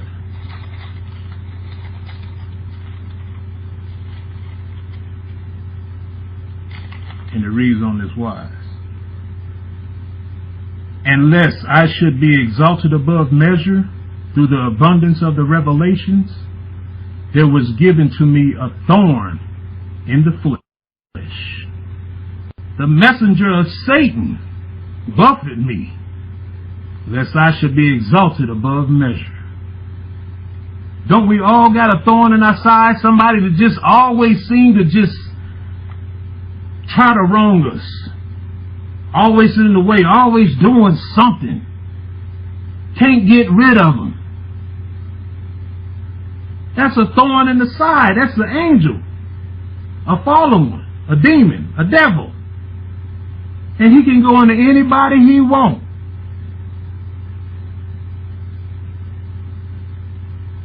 It seems it might be one person from your job and then somebody in the store with the same kind of,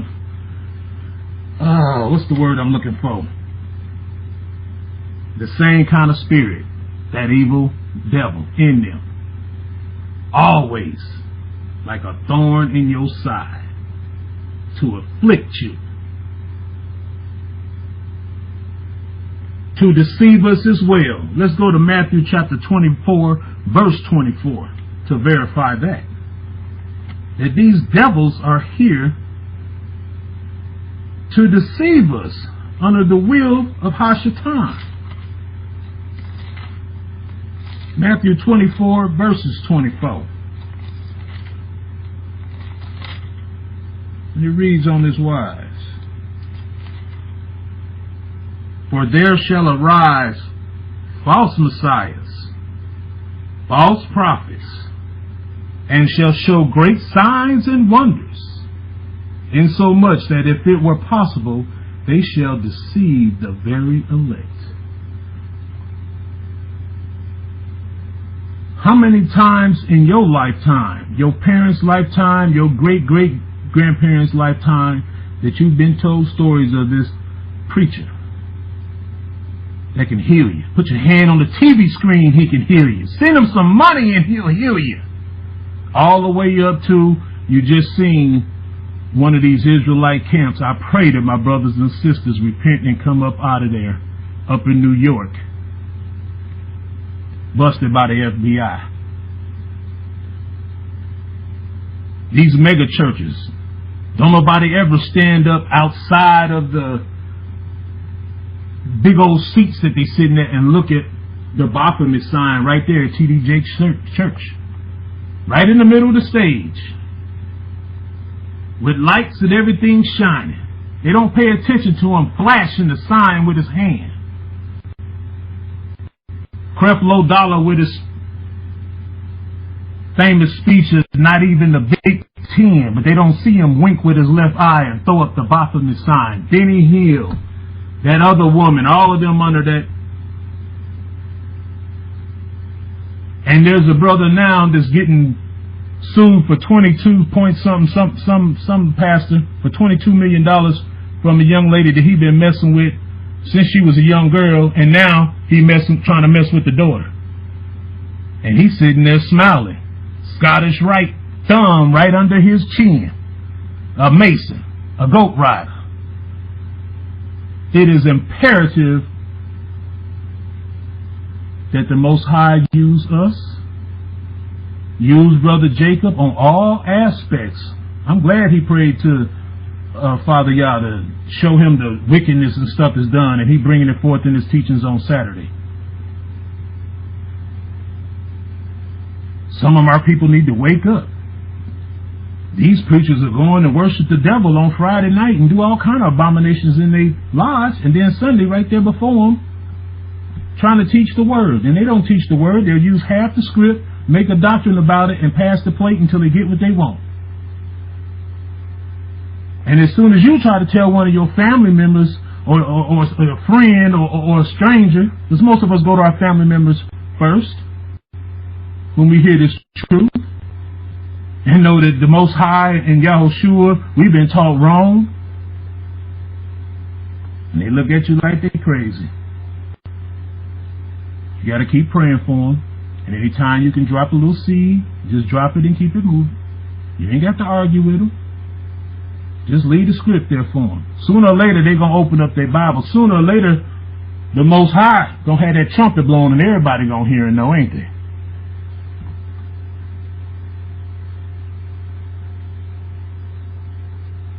We know that these angels, through these fake preachers, can bring false teachings.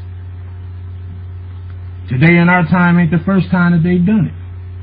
And the word says so. Let's go to Galatians chapter 1, verses 6 through 8 to verify that.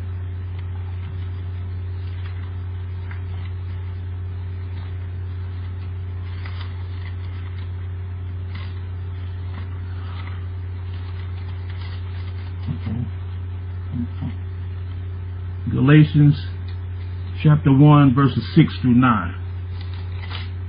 And it reads, I marvel that ye are soon removed from him that called you into the grace of Hamashiach unto another gospel, which is not another, but there be some that trouble you and will pervert the gospel of Hamashiach. But though we or an angel from heaven preach any other gospel unto you than that which we have preached unto you, let him be accursed. As we said before, so say I now again, if any man preach any other gospel unto you than that ye have received, let him be accursed. They were doing it back in Paul's time just like today. And he warned his people, or the people at that time, if an angel come and preach something other than Hamashiach. Because Hamashiach preached what the Most High wrote. He came in the volume of the law. He didn't come to change the law or get it nailed to the cross. And Paul here is telling the people back then, if it's different than what's written in here, because that's something our people don't do. They'll take this Bible to church every Sunday, open it up for that scripture, and some of them don't even open it up for that scripture. They nodding their head, trying to stay woke, waiting on their meal when they get ready to get out, and don't even know if they're getting taught something different than what that preacher is saying up there. That devil is saying up there.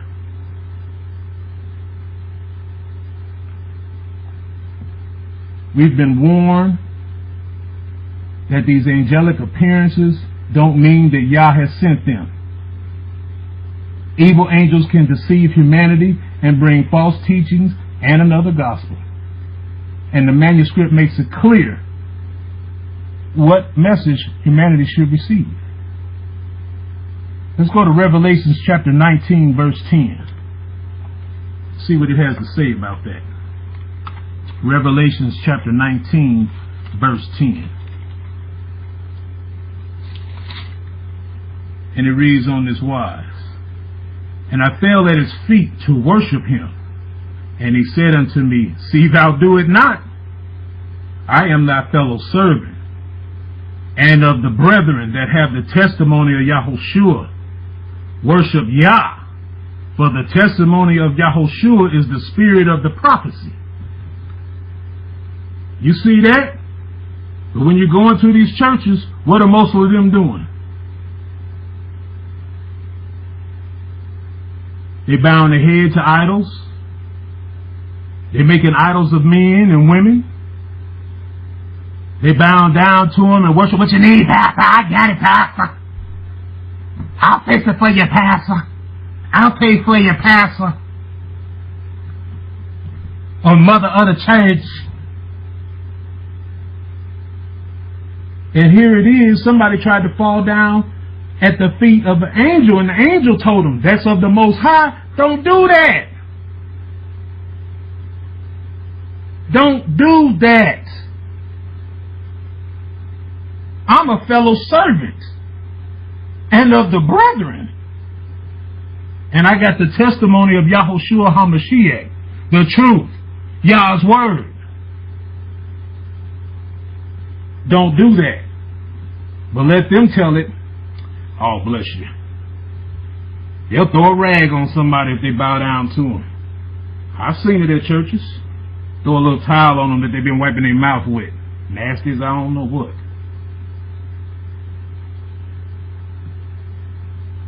Then if they're having problems in their relationship, he'll talk to the husband and talk to the wife and find out what's going on. And before you know it, you know the other end of the story. If that ain't evil, that's the same thing that was going on in Noah's day, wasn't it? In summary, these evil angels do the work of Hashatan. They follow his orders and are subjects of his kingdom. You know that's who rule the world. The world is the Most High's, but the God of this world is Hashatan. They tempt humanity to sin, to turn away from the things of the Most High Yah. And we're also warned that these angels can appear to humans and teach false doctrines. You must always look to Yahushua, his words, which are the Most High's words, and to pretty much stay on that straight and narrow path.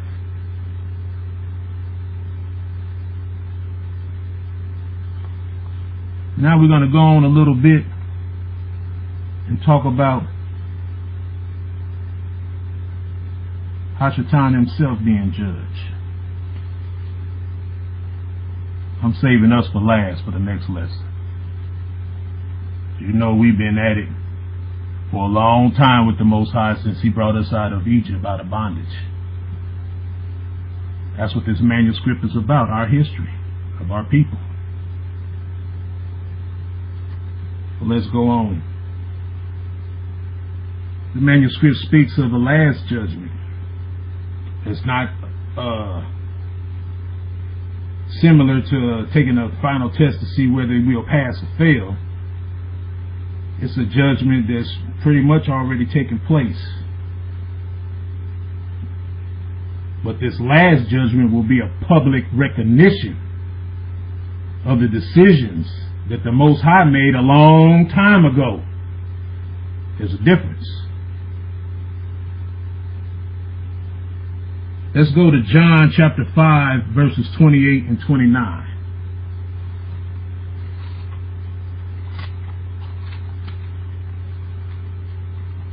John chapter 5, verses 28 through 29.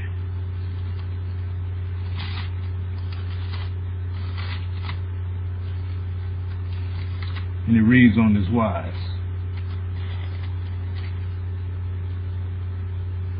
Marvel not at this, for the hour is coming, in the which all that are in the grave shall hear his voice, and shall come forth. They that have done good, unto the resurrection of life, and they that have done evil, unto the resurrection of damnation. Haven't this already been said and thought out? You don't think this decision was made a long time ago by the Most High? It ain't happened yet.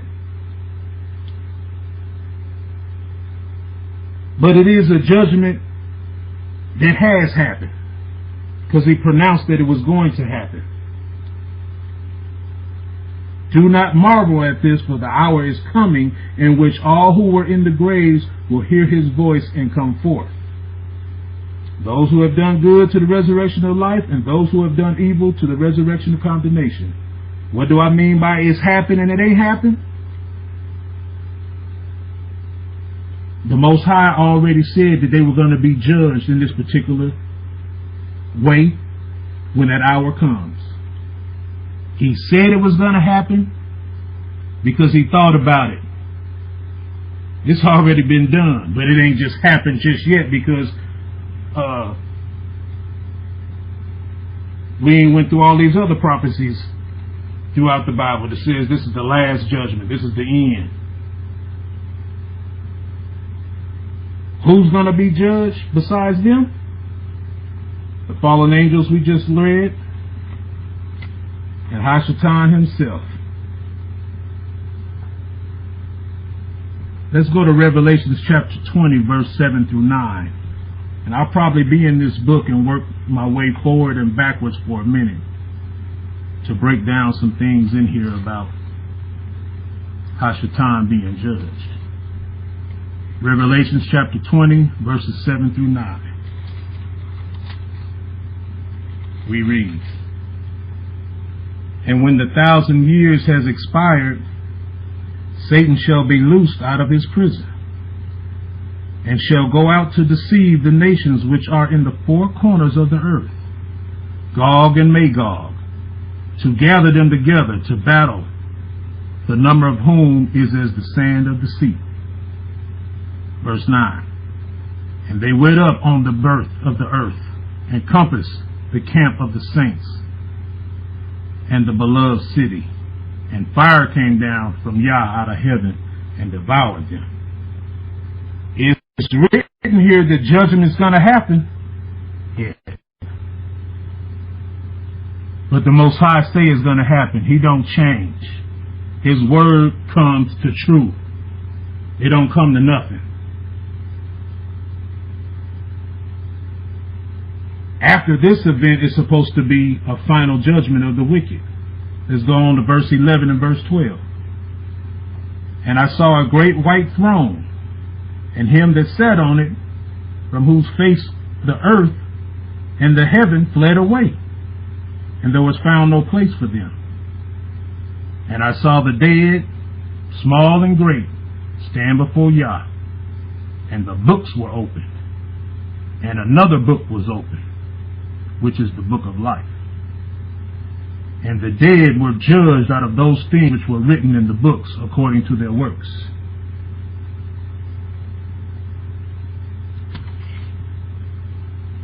Hashatan loosed to gather together to fight in a battle. Is that judgment for him?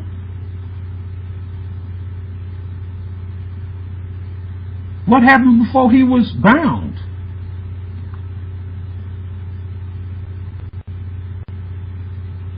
What happened? Let's go to verse 10 of the same chapter. It says, "And the devil that deceived them was cast in the lake of fire and brimstone, where the beast and the false prophet are, and shall be tormented day and night forever." So while he was bound for 1,000 years, that wasn't his true judgment. The Most High had an angel loose him so that he can gather men to fight, so that this fire could come out from heaven, from Yah, and devour him. And then the statement that him that deceived them was cast into the lake of fire,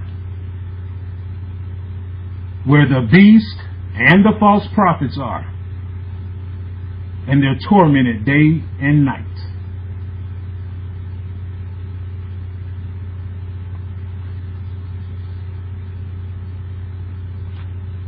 We read earlier in Matthew 25, verse 41, that Yeshua said that he would say to those on his left, "You that are accursed, depart from me into the eternal fire prepared for the devil and angels." Their judgment will come sometime too. And with that statement, it's saying that Yahushua, our King, will be judging too. There's more than one judgment. Right now we're going over Yah's judgment, and we're starting from heaven.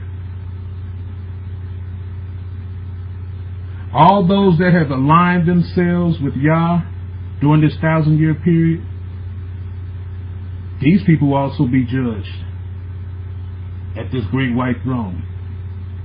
It'll be many believers living through the end of the millennium that also be judged. We'll take care of that on our next part of our lesson. The results of this final judgment of Hashatan the angels, is pretty much stating that Yah is accomplishing his plan.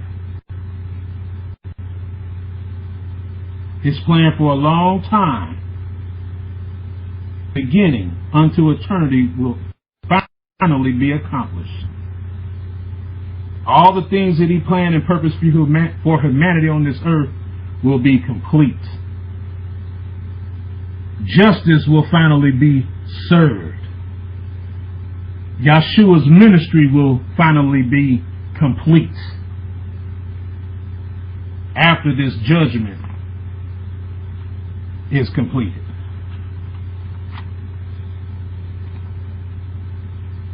From the beginning of time, when the Most High made Adam and Chava, and they disobeyed the Most High, they gave up everything. The paradise was lost in Genesis. It will be regained. Sin will be eradicated, and righteousness will flourish. From what we went over tonight and read, the Most High ain't playing. He said in Ezekiel chapter 34 verses 1 through 5 that he judges all. And he's starting with the host of heaven.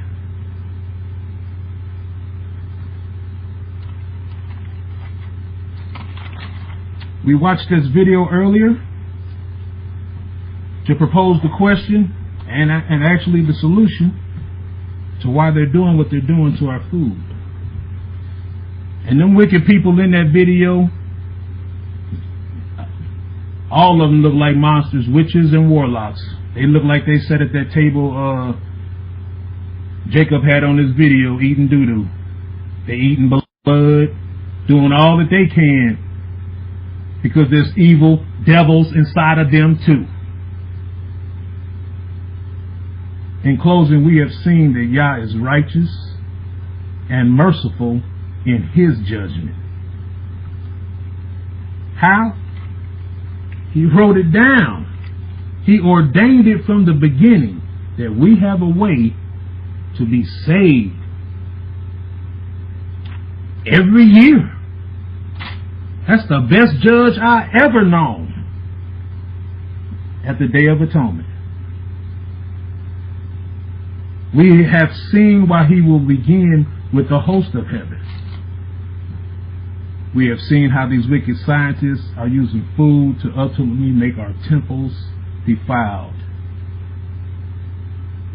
to make our temples to be able to be habitated by devils. Not only through the food, but these street drugs, some of the legal drugs, false marijuana, flocka, and I don't know what else they got next. Are they messing with the water? He's using the government system to change laws to allow homosexuality, bestiality, even incest. Our Yah has to judge in order to bring about the new heaven and a new earth, new bodies, a new heart. And all praises to our Elohim and King. Next, on part 2, we will finish up with the judgment of Edom and Israel and the world. And our King steps on the scene, for he has been given all authority to judge also. Like I said before, there's 2 judgments. The judgment of Yah and the judgment of Yahushua. And in essence, Yah judges all. I hope you have taken in this information and it's been well received. I thank you for the opportunity for me to bring information to you from the Most High's Word, and that it was edifying, and that I uplifted the name of the Most High and our King, Yahushua. All praises to Yah. Until the next teaching, I don't know if it'll be next Shabbat, because I don't know if Brother Jacob or Elder Jacob has something or not. But until the next part 2, Shabbat Shalom, one love, continue to pray for one another. May the Most High bless you and keep you. I relinquish the mic.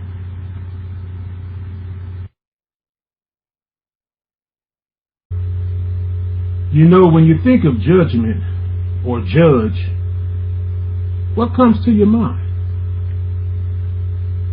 Is it a judge like Judge Judy or Judge Matthews from TV? Or maybe from a real courthouse, a public official, one that's been appointed to decide in a case? What about the word judgment itself?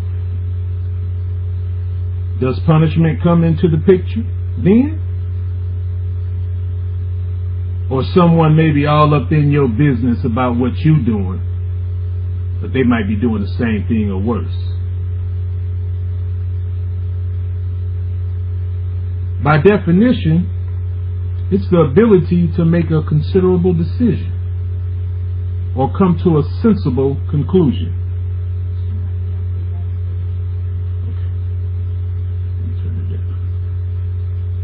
A little loud there, family? How about now?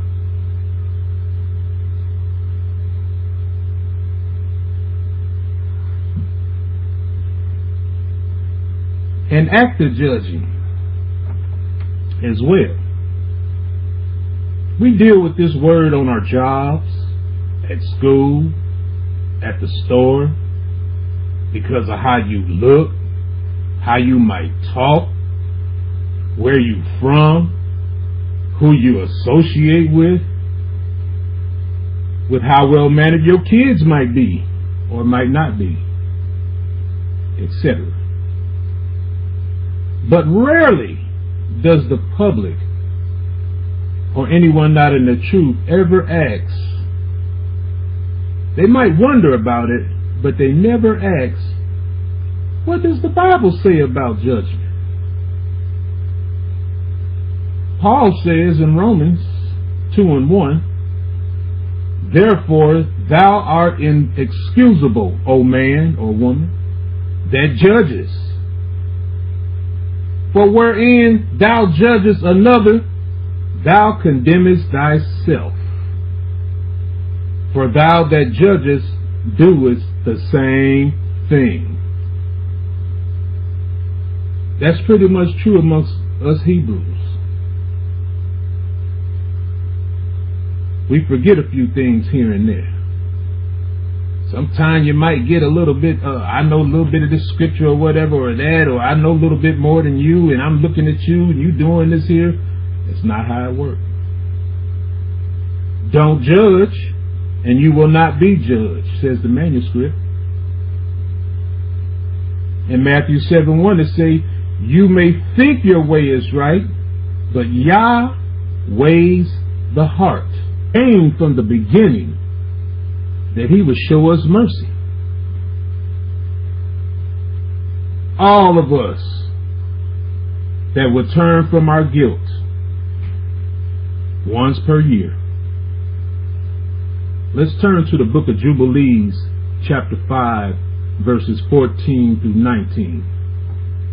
Let's read that so we can get some clear-cut understanding of how righteous the Most High is with judgment.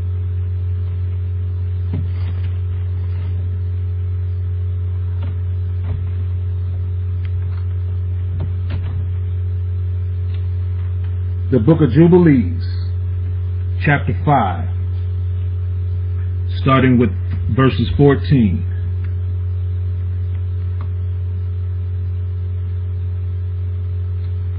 Y'all hearing the extra humming sound or something? Is it too loud, family? Okay.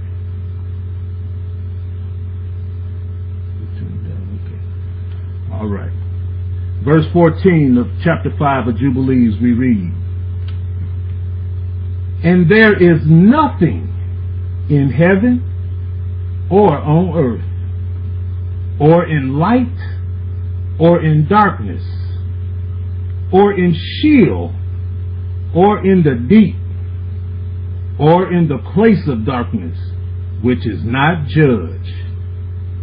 And all their judgments are ordained and written and engraved In regard to all he will judge, the great according to his greatness, the small according to his smallness, and each according to his way.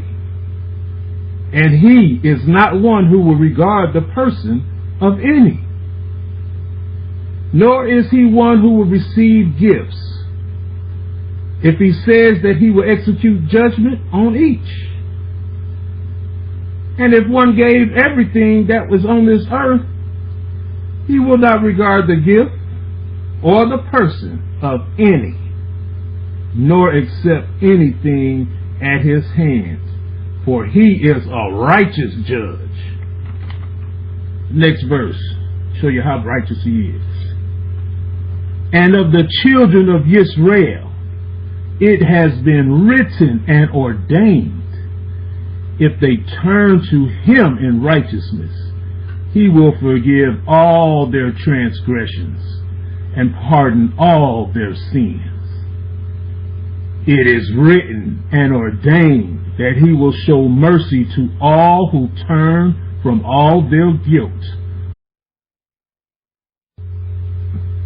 If I could be heard, can you post for 3 in here, please? Hallelujah, hallelujah, hallelujah. All praise to our mighty Elohim, Yahuwah, for being a loving and merciful Father. And the highest esteem to our King, who left his abode and came down here to earth in our skin in order to bring us back to the Most High. He gave up his life.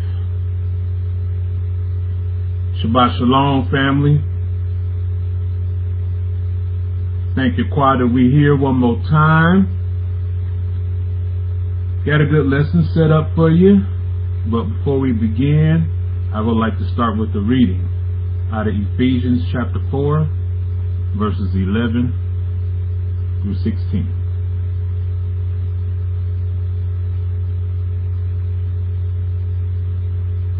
And it reads on this wise.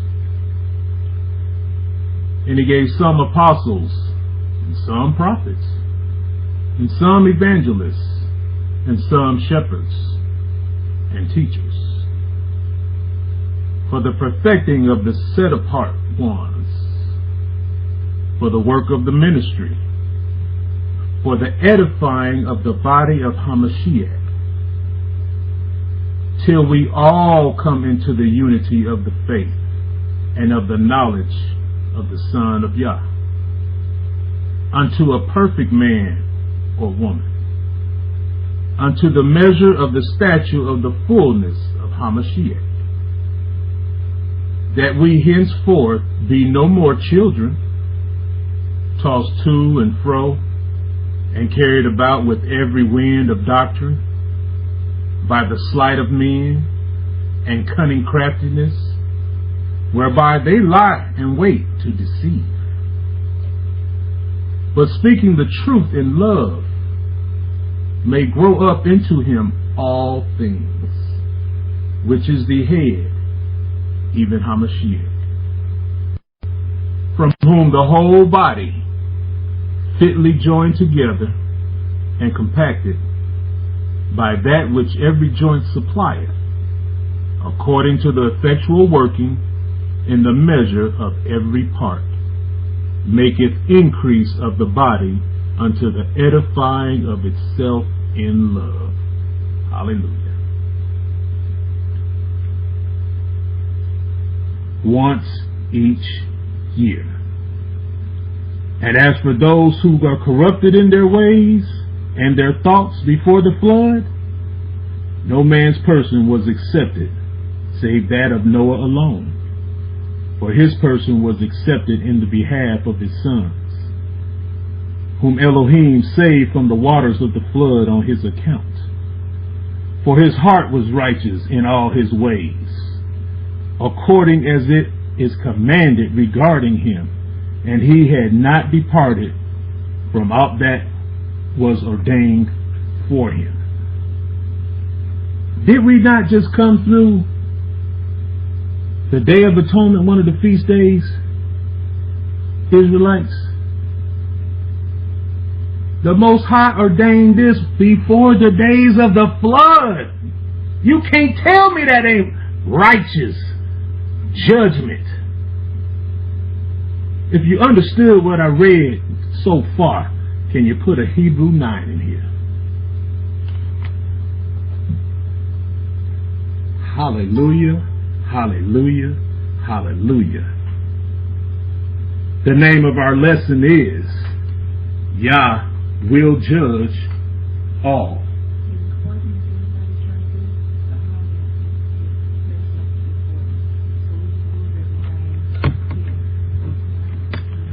Excuse me for one moment, assembly. I'm going to move my computer to another area so the humming won't be bothering no one, especially if you're trying to do a recording. Yeah, just put it up there.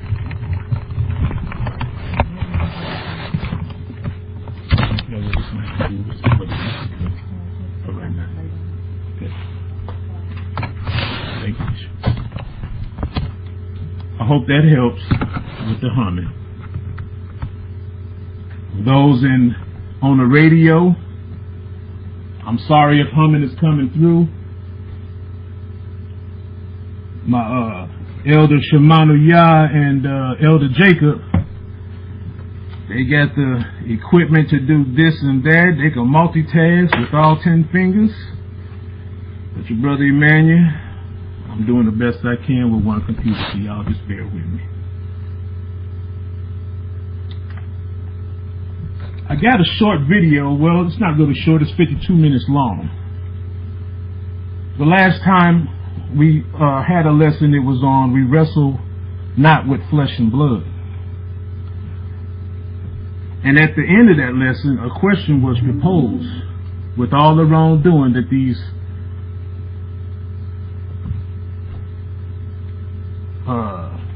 those born from angels and when you stood with Barak on election women here on earth.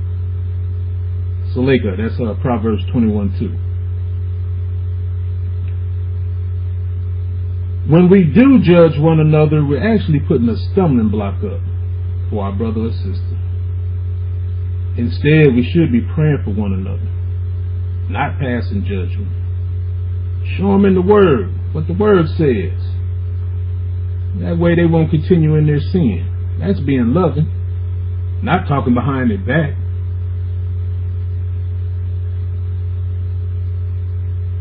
If you understand what I said so far, can you put a 9 in here?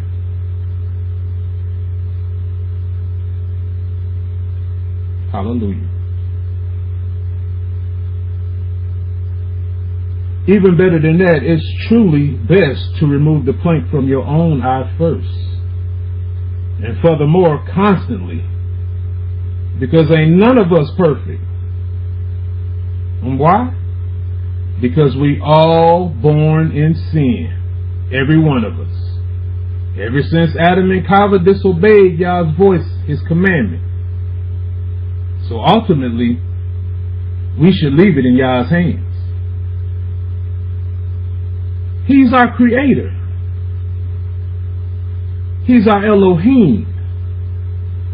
He's our Abba. He's the creator of all things.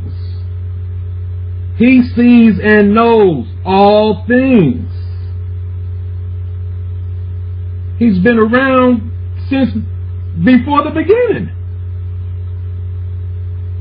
He knows who's done this and done that from the beginning of all His creation.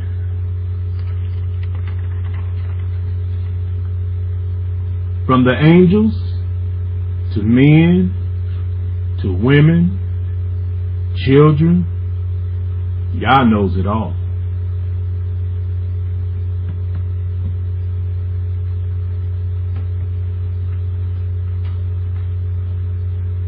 Would it not be fitting then that we would have Yah to be the judge? who has the ability to make a considerable decision, or rather a righteous decision or judgment. Consider this, Israelites. Our Father in heaven, our King, and our King, loved us so much that it's been written on the heavenly tablets and ordained